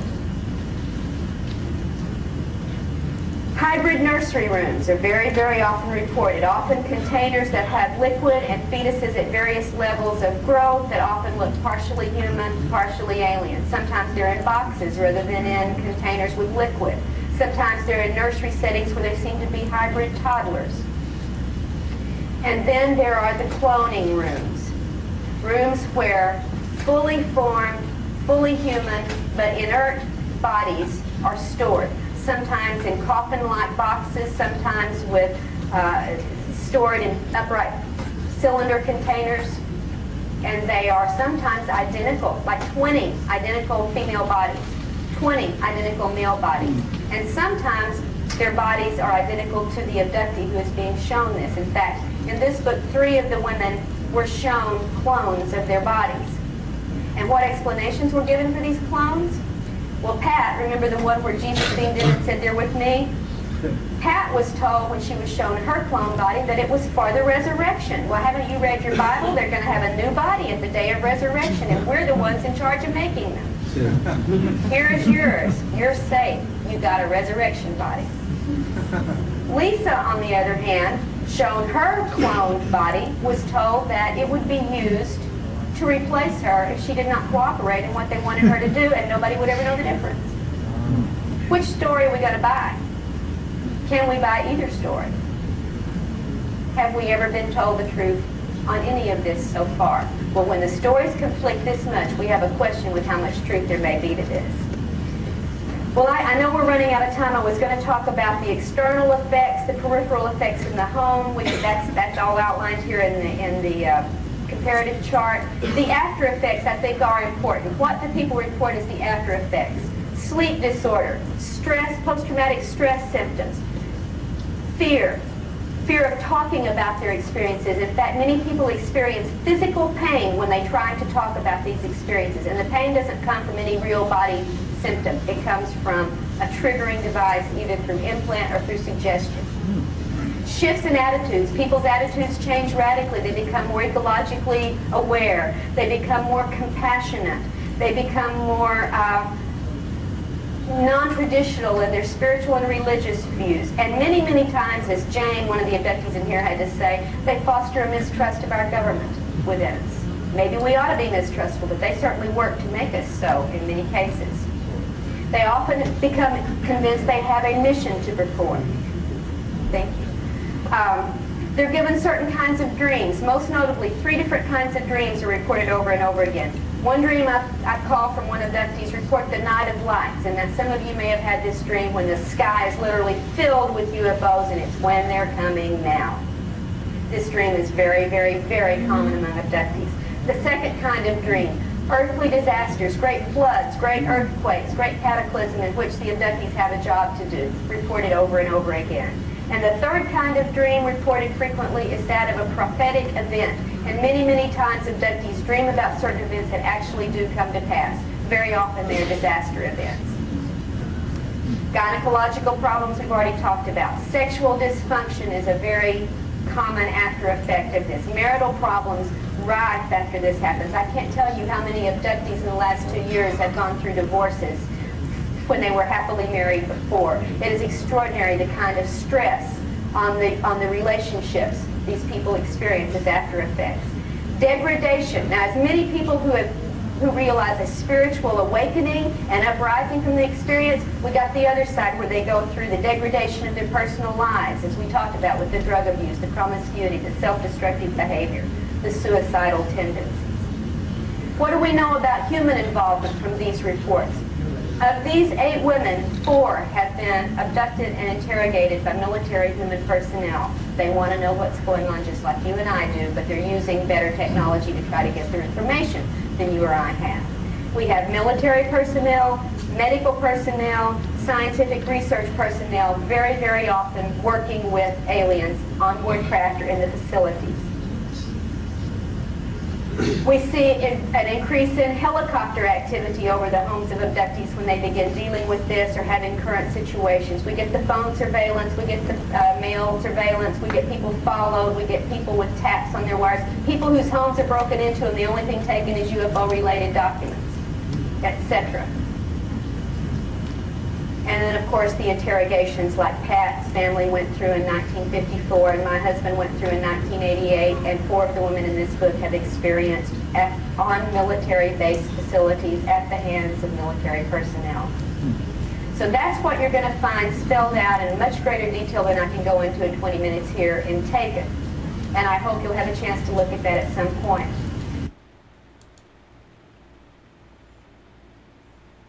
The book that will be out next month is called Masquerade of Angels. Barbara and I have been working on this for a couple of years now, and it's an ongoing research project.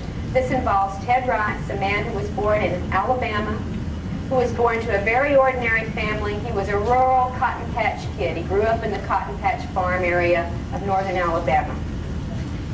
But from a very early age, he began to have a series of extremely paranormal events. Before he was even in school, these go back and we go through, in Masquerade of Angels, we go through very thoroughly documented instances of paranormal events in his life. And these things led him, molded the journey he went on in his life, and brought him to where he was a psychic worker, a light worker, if you will, trying through his psychic talents to lead people to understand there's more to this world than we think, that when you die, it's not the end, that we get communications from the dead who've gone on to the other side, and here's proof. I can give you proof through my psychic readings, and Ted did this for 20 years, very happily, very successfully, and believing that he was being guided by spirits with God's blessing to do this work. Now, in 1989, something happened. Ted was in Shreveport, Louisiana at this time, and suddenly he started having experiences that weren't like the old spirit guide contacts he'd been having all these years. In fact, instead of getting communications when he was in a awake state with a transmission for you or whoever he was doing a reading for, Ted began to have things coming into the house at night, touching his body, making him very nervous and upset and fearful. Little lights of balls of light coming in and floating through the house like probes. Then he began to have communications that he couldn't remember when he would wake up. And the spirits had never worked like this with Ted. When they had a message, they made it clear and he delivered it. All of a sudden, he's getting information put into his brain, and when he wakes up, he can't retrieve it. And this is wrecking the poor man's health. If night after night you were being awakened, being touched, being probed, being prodded, being talked to, and then had to get up at 7:30 and go to work, you begin to go downhill. Your health declines, your mental acuity declines, your ability to work declines, and he was finding himself on the edge of a nervous breakdown from this repeated nightly intrusion activity, unlike anything the spirit guides had ever done to this man before. And he finally reached a point of exploding. I mean, he couldn't take this anymore. He even moved. He was in a trailer at the time, in a very nice trailer park in Shreveport. And he thought, well, maybe if he moved to a different spot, this would leave him alone. So he moved his trailer. And he set up his trailer, but he was still afraid to stay alone because of all this activity that had been going on and how freaked out he was by it. And he asked a friend to stay with him for a few days after they moved in. It was 4 nights to make this move and set up everything. And after they finally got it settled, they were just about to relax and sit down, watch a little TV, and get ready for going to bed that night, when all of a sudden here comes the little blue probe light again. And this time, after he's gone to all the trouble to move and get away from it, Ted lost his temper. He was tired, he was on the edge of breaking up, and here comes this thing again, and he finally screams out, "I've had enough. You've got to leave me alone. How do you expect me to do my spiritual work when you won't let me get my rest? You keep me up night after night. I'm drained. How can I concentrate? How can I do psychic readings? If you guys don't leave me alone, I'm going to quit doing this work." He said, "Give me a break. For God's sake, go pick on the neighbors for a change and leave me alone." And lo and behold, in the middle of the night, Ted was waking up, abducted out of the house by entities that he had never seen before, taken to a field near the trailer park where he sees other little alien creatures bringing his neighbors. And they gather the neighbors on board the craft and say, "Is this satisfactory?" At that point, Ted blacks out. When he comes to, he's being delivered via the craft back to the neighborhood, and they're dropping off all the neighbors one by one at their house, and Ted is the last one. And he gets up the next day and says to his friend who's had staying with him because he's been too nervous to stay alone, "You won't believe what happened to me last night." Now, of course, the man didn't believe him. Now, they had just moved into this area. He had not met any of the neighbors. He said, "I would think, you know, these beings came in and took me to a spaceship." He said, "I think over there past those woods is where they took me to." And the guy said, "Nah, there's nothing but woods over there. There's nowhere for a UFO to land." And Ted said, "Yes, there is. I've been there last night. Let's go look." And his friend agrees to go with him, but there comes a sudden downpour. I mean, a downpour. If you've ever been in Louisiana, that's where it knows how to rain. And it was several days before it was dry enough for Ted and his friend to go through the woods and see if there was this place that Ted remembered from his event. And sure enough, there it was, a large field. Now, they didn't see any UFO traces, so they said, maybe it was just a dream. That week, for sale signs began to go up all up and down Ted's street. And within a matter of a very short time, all but 2 of the original neighbors were gone. Now, he had assumed this was only a dream, so he didn't pursue it. Several months later, he gets to know some of the neighbors by then, and he's chatting with some, and there's a couple who are still part of the original, the only 2 others who were left from the original night, and they're chatting, and one of his friends says, "Hey, Unsolved Mysteries is coming on. They're going to talk about UFOs. Remember that dream you had? You want to come hear this?" Ted says, "Yeah." And he invites the neighbors who have 2 little young children in to watch it with him. They watch it. The neighbors get up to leave, and as they're leaving, the woman says, "You know, that reminds me. Several months ago, my little daughter told me about the night the spacemen came and took her and everybody in the neighborhood for a ride." And Ted said, "Can I talk to the little girl? Can I hear from her?" And they brought the little girl in, and she recounted the story.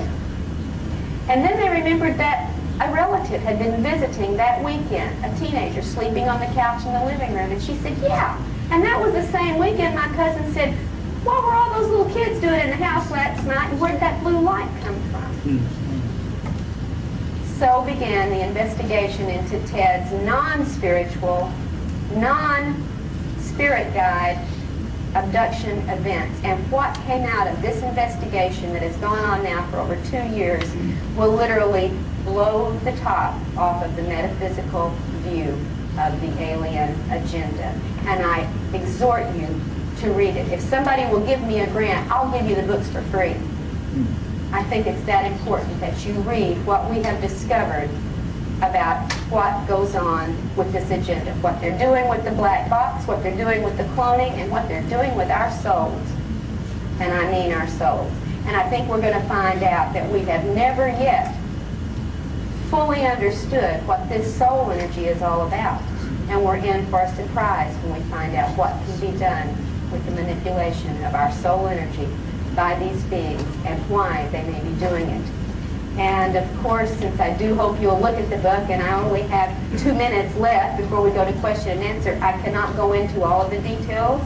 I don't mean to be a tease, but this is a story that would take a week to tell you.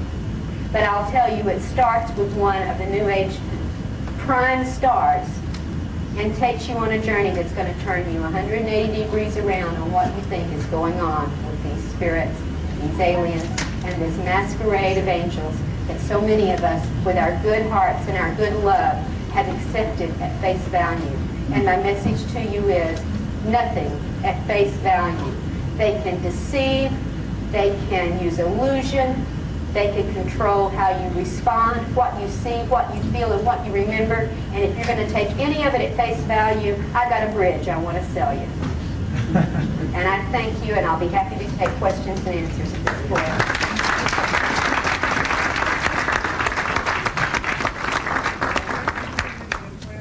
Pardon? Yes, several implants have been removed from various people. I know one person's was tested and found to be an unusual mix of a silicon substance, unidentified. Daryl Sims down in Houston with the Houston UFO Network has collected several implants that are being tested. So far, none of them have been positively identified.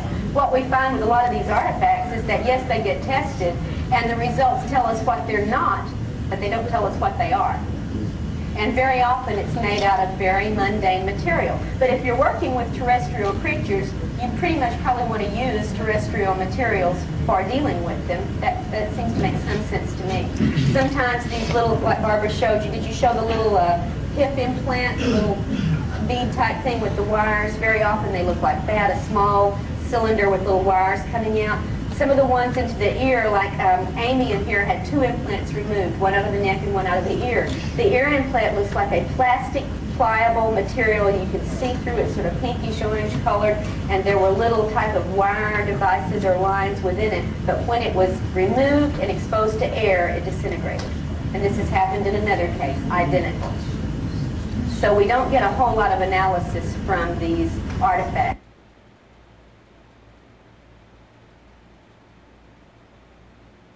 They're proved to be mundane material, or they mysteriously vanish.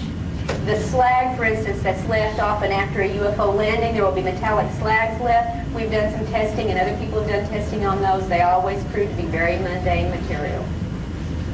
In one case, I tested it with Angie, who has had cattle mutilations and landing trace burns that where things wouldn't grow for a couple of years on the ground among her abduction experiences. The bubbly slag stuff proved to be industrial grade aluminum, just like you'd find if you melted a tin can. So we don't learn a lot from the artifacts. Any other questions? Yes, sir? I'm just curious, can aliens reverse death? Reverse death? I mean, we've heard about their healing powers. Can they bring back people from the dead? Yeah, it's been back in the cases. Not that I'm aware of, no. They can reproduce the body through cloning, however. And then it looks like the person's back from the dead. Now, whether there's a soul in there or not, something we might want to talk about.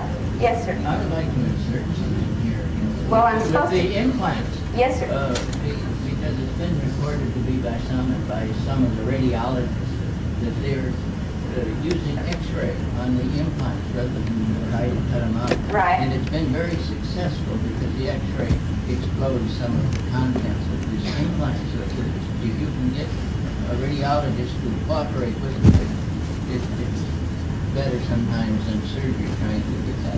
Well, yeah, surgery... So I thought I would like to report that while we're on this. Right, we know of some people who have implants like so close to the optic nerve that they can't be removed without blinding the person. Sometimes in inoperable parts of the brain, they show up on an MRI or other kinds of scans, but they're in places you can't get to without killing the person.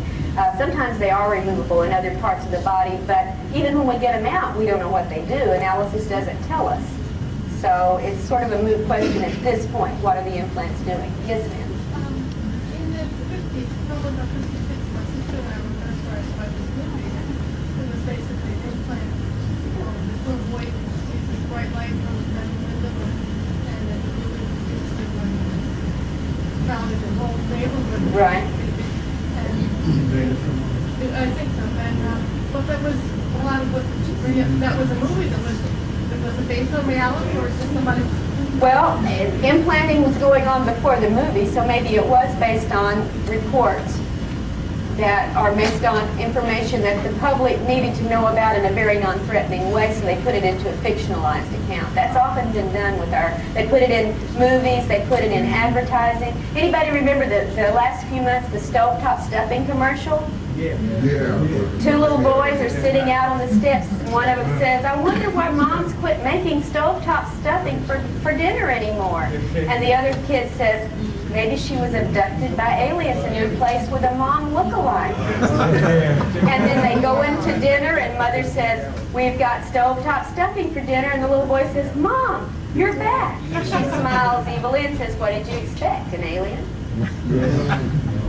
Yeah, we get the information out in a number of non-threatening ways. Yes, sir. Dr. Turner, do you think that if the government, because of their involvement with UFOs, maybe if they had let the general public know as early as 1947 after the Roswell crash, that maybe the public that might be more prepared or, prone to believing? Certainly that seems logical to me, to prepare people early for something that important, but the government's never been logical in its life. Right. Their idea is you keep a lid on it till you have control of it, and unfortunately they couldn't get control on it. So we're left with the lid, and the lid is a whole lot looser and a whole lot heavier now than it used to be. I think one of the things we have to really work on, since they're not going to do it directly, is us educating each other. What can people do about this phenomenon? The first thing they can do is wake up and do their homework. Read the material that's out there. Connect with the people who are doing the research and having the experiences. Educate yourself first. Educate your family second, and then take it to the streets and educate your community, because you cannot go and demand official recognition or response or action until there is an outcry at a strong enough level that these people are scared enough for their jobs that they're going to respond to you. Just like in any other political situation, if you want action, you've got to bring pressure, and you can't bring pressure till you've got information. Yes, sir. Is that going to make a difference, though? Is that going to stop anything, make any changes? We don't know. We don't know, but by golly, we got to try everything we can. And I think one of the things we could try on the individual level is to raise our awareness through education to a point where we internalize a strong and constant and steady resistance to all things negative. And you got to recognize something's negative before you get that resistance. All right? So that's where you start. You educate yourself to the facts, and then you decide which ones you want to support and which ones you want to resist, and you make that internal. And you say, "But I can't resist. They paralyze me when they come in and take me." Yes, they do, but they don't paralyze your mind. And if you can work to have a constant, vigilant, resistant awareness, you can blast them. We have had people who have hurt them by imagining a bomb going off in their faces. They can't move, but they can think a bomb exploding in their faces. We also need to learn to fight in our dreams, because much of the contact they do is internal, and it happens during our dream phase. When they come in and give us virtual reality dreams, start fighting in the dream. That's where we start, is with resistance, and that's right now all we got to offer. But we need a response from our government. If we've collected in the private community this much information, my God, think of how much information the governments of this planet have collected with their equipment and their surveillance. And this, above all, is where we need to share an effort. Yes, sir? Have you noticed a pattern of compulsive disorders? Absolutely. The compulsions and obsessions reported by abductees are phenomenally common and phenomenally illogical. Yes, and this seems to be one of those after effects, as much as the sexual dysfunction or the sleep disorder or any of the rest of it. Yes, compulsions that elicit certain very strong, damaging emotions, and there is at least one group of these beings who literally harvest the emotional energy. Barbara has called them emotional vampires. I think it's a good term. And they will do what it takes to elicit that kind of emotion in your life so they can feed off of it, or they can harvest it. And one of the things we have to learn to do is recognize how they manipulate us so we don't do it. We don't want to give them that. The one emotion they do not like from us is anger directed at them. That's the one they don't want. That's the one we should give them. Yeah. Isn't it a fact that the government is working with them? Well, we get report after report of government and human, military, research, scientists, and so on working in facilities with aliens. But we don't know if they're working voluntarily or if they're under coercion. Right. We don't know because we're not let in on what the government already knows. If they're working with them and cooperating with them, why in the heck are they taking all these abductees and asking us what we know about it? Right. You don't have to ask what your allies are doing. They're your allies. So we don't know what that's, I'm just telling you what people report. And the number one thing you've got to always remember is that abductees report alien-controlled information because our perceptions are under control. We've got to not take it at face value. There are ways, through hypnosis and through other methods, where you can probe under these screens, under these illusions. But it's not easy, and it takes a lot of work, and it takes some expertise. So we don't know if they're under coercion to do it, if it's voluntary. But yes, it is reported very frequently. Yes, sir. I was wondering, are there many instances where abductees actually don't know whether they're abducted or not, but have Cantonese? Yes, there are. They feel that something strange is happening. Yes. They don't quite know what it is, don't know how to explain it. Absolutely. In fact, most abductees have had it since childhood. Sometimes it only starts to surface through dreams. It stays suppressed until it's triggered. But when it starts, much more information normally follows that, and often it will start in the dream state because that's where our subconscious is trying its best to talk to us. Yeah. Yes, sir. Yeah, you mentioned something about the black helicopters, black unmarked helicopters. Right. I had read that as early as '84 about the black helicopters that seem to be tailing UFO abductees and UFO researchers that had gotten too close to the truth.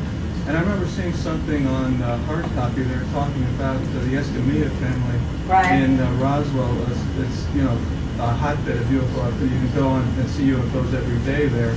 Basically, they're capturing on videotape. At one point, you see a black helicopter, and it instantly transmutes into a silver disc. Oh yeah, we don't know if these. Some of these we do know are military. In fact, we have video of them at bases on the ground. Some of them are, but others can be, for all we know, other kinds. Like I said, illusions, screens, deceptions. We've seen them be regular planes, helicopters, haystacks, buildings, vans, pickups, and then they transform.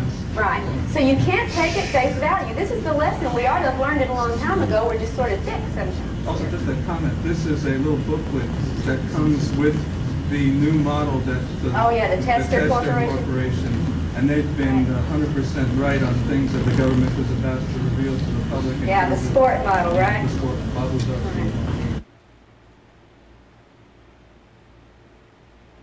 With a lady over here. Yes, ma'am. Yeah, in regards to harvesting emotion, I'm a meditator and I often have the Kundalini experience and the experience of transcendence, which I thought was wonderful. It feels great. Yeah. But I wonder also if maybe that isn't manipulation. I thought maybe it was like preparing a light body. And also, I'd like you to comment on that, and also the theory that we're going from a 2-strand DNA to a 12-strand DNA. Well, I am not equipped to comment on the DNA. I'm not into that end of the research, nor do I have the expertise to study it if I wanted to. I pretty much, got my skills, and then I don't have certain others. But as far as the Kundalini experience, we do know that sexual energy is very, very often one of the things that they take, and there is a relationship because of the chakra from which the Kundalini is released. It may be one of the reasons some of the sexual activities are perpetrated during encounters, because not only do you get the sexual energy, you also get the fear energy that goes along with it when it's a rape forced scenario. And it may well be they do feed off of this. We know they feed off of fear emotion, so the first thing to do is get over fear. Fear destabilizes you, fear paralyzes you, fear is not a helpful emotion. You may be afraid, but you need to turn it into a more productive emotion. And we try to work on turning it around. The one thing they don't like is anger. Take that fear that's hurting you, turn it around and aim it at them, and you may have a little bit more chance of having that resistance that we're looking for. Yes, ma'am. I just want to comment on what you said about fighting back. I'm reading the book Abductions, and there was a story about a woman who was being taken by abducted, and she was very angry, and she was fighting back. She was yelling at them about God, and her priest was like to deal with them. They didn't know how to handle that. Well, that may be what she consciously remembers. That may not be what really happened. All right? That's just what I wanted to always caution you. We report alien controlled information. They let us think a lot of nice things. They let us think certain things work. But I have other cases where people have prayed to Jesus and called on Jesus while this was going on, and the aliens have laughed at them. We had a man, Ted Rice in Masquerade of Angels, was to the point where he was devoutly praying. Most of the time he was awake and not at work. He would go to bed with 11 Bibles on his bed, holding a cross, a 2-foot-long wooden cross, and it didn't stop a darn thing. And these are people with real faith, not people who are faking it. I'm trying to get everybody a chance. Yes, sir? Yeah, I wanted to not discredit, because I enjoyed listening to both you and Barbara. And, thank you for coming, and I believe everything that you have to say. Well, I'm not asking you to believe it, I just right, glad you listen. It's a personal thing or whatever, but I'm hoping tomorrow or somewhere along the lines, because the only abductees I've ever met have been real positive experiences. I'm living with one of them. Right. And I believe, as well as in the United States, I could walk out and somebody will stab me in the back, as well as somebody will come up and give me a hug. Whereas there are extraterrestrials that will come down and give me a hug, and there will be other ones that will come down. Okay, I would like to, I think that's an excellent comment, and I'd like to respond to it. First off, we don't know that they're extraterrestrials. Let's be clear on that. We don't know where they come from. They could be Earth creatures. We don't know. There could be parallel dimensional creatures. We're assuming extraterrestrial, but we don't know it. There's no way to test it. Secondly, most abductees have both positive and negative feeling experiences. Thirdly, most abductees only remember part of what happens to them, and sometimes have no memory at all of events, so that they may only be allowed to remember the things that will give good PR for their particular group. Fourth, there really are good forces at work in this universe. Many of us had experiences that prove there is a positive force trying to help us. But the rule of thumb I think we can use until we have proof otherwise is that yes, good forces may intervene, yes, good forces may prod us in the right direction and give us information, but good forces do not abduct. That is a contradiction in terms. All right? So we are I just wanted to, yes, I've had positive experiences just too. One other comment that popped in my head, and the whole time really that Barbara was talking and that you are. I haven't heard anything that either of you have said that isn't what we are doing, either to ourselves or to animals or anything, it seems weird, or a hypocrisy, not saying that you or I or whatever. Right, you mean the human race. Yeah, the human race as a whole. I mean, we're giving a pretty good, clear picture to somebody looking at it. Oh, these guys must like cutting each other up, and let's we go also down have and a pull an great arm deal of off. hypocrisy on the part of the aliens, too, by the way. Let's not forget that. So maybe that we are kin more than we think. On the one hand, they accuse us of destroying our planet, and they're going to have to do something to change it. On the other hand, they turn around and say, you are our creation, we made you what you are, you belong to us. Well, they made us what we are, and they made us destroy our planet? Yeah. I mean, you got to have some logic when you start listening to what they're saying, because they're very contradictory in their communications. And they're here to save our planet. Well, they've been down here working en masse, very furiously, at least since the 40s, probably since the turn of the century, if not hundreds of years before. And they've been promising for the last 15 years that we're auto elevating, we're going to this next level, and they're here to make the world a better place. And have you noticed the world getting to be a better place? They're very inept if that is their job. And they seem to be very stupid if they have to do the same kind of experiments that they are claiming are merely experiments over and over and over again. Somebody, I think it was Daryl Sims, estimated that the average IQ based on the performance of at least the ones that come in and do most of the work ranges around 87. And that's on a good day. And by the way, those little gray things that come in and do the work with you may not be extraterrestrial at all. We have evidence from several abductee reports that that is what they're doing with the sperm and ova that they're taking. They're not hybridizing their race. They're not hybridizing our race. They're making their version of the robotic android machine, and that's why those little things look so darn fetal and why they are programmed. They're like dedicated android or robotic computers made out of us. You're going to try, go all the way. Otherwise, don't even start. If you are going to try, go all the way. This could mean losing girlfriends, wives, relatives, jobs, and maybe your mind.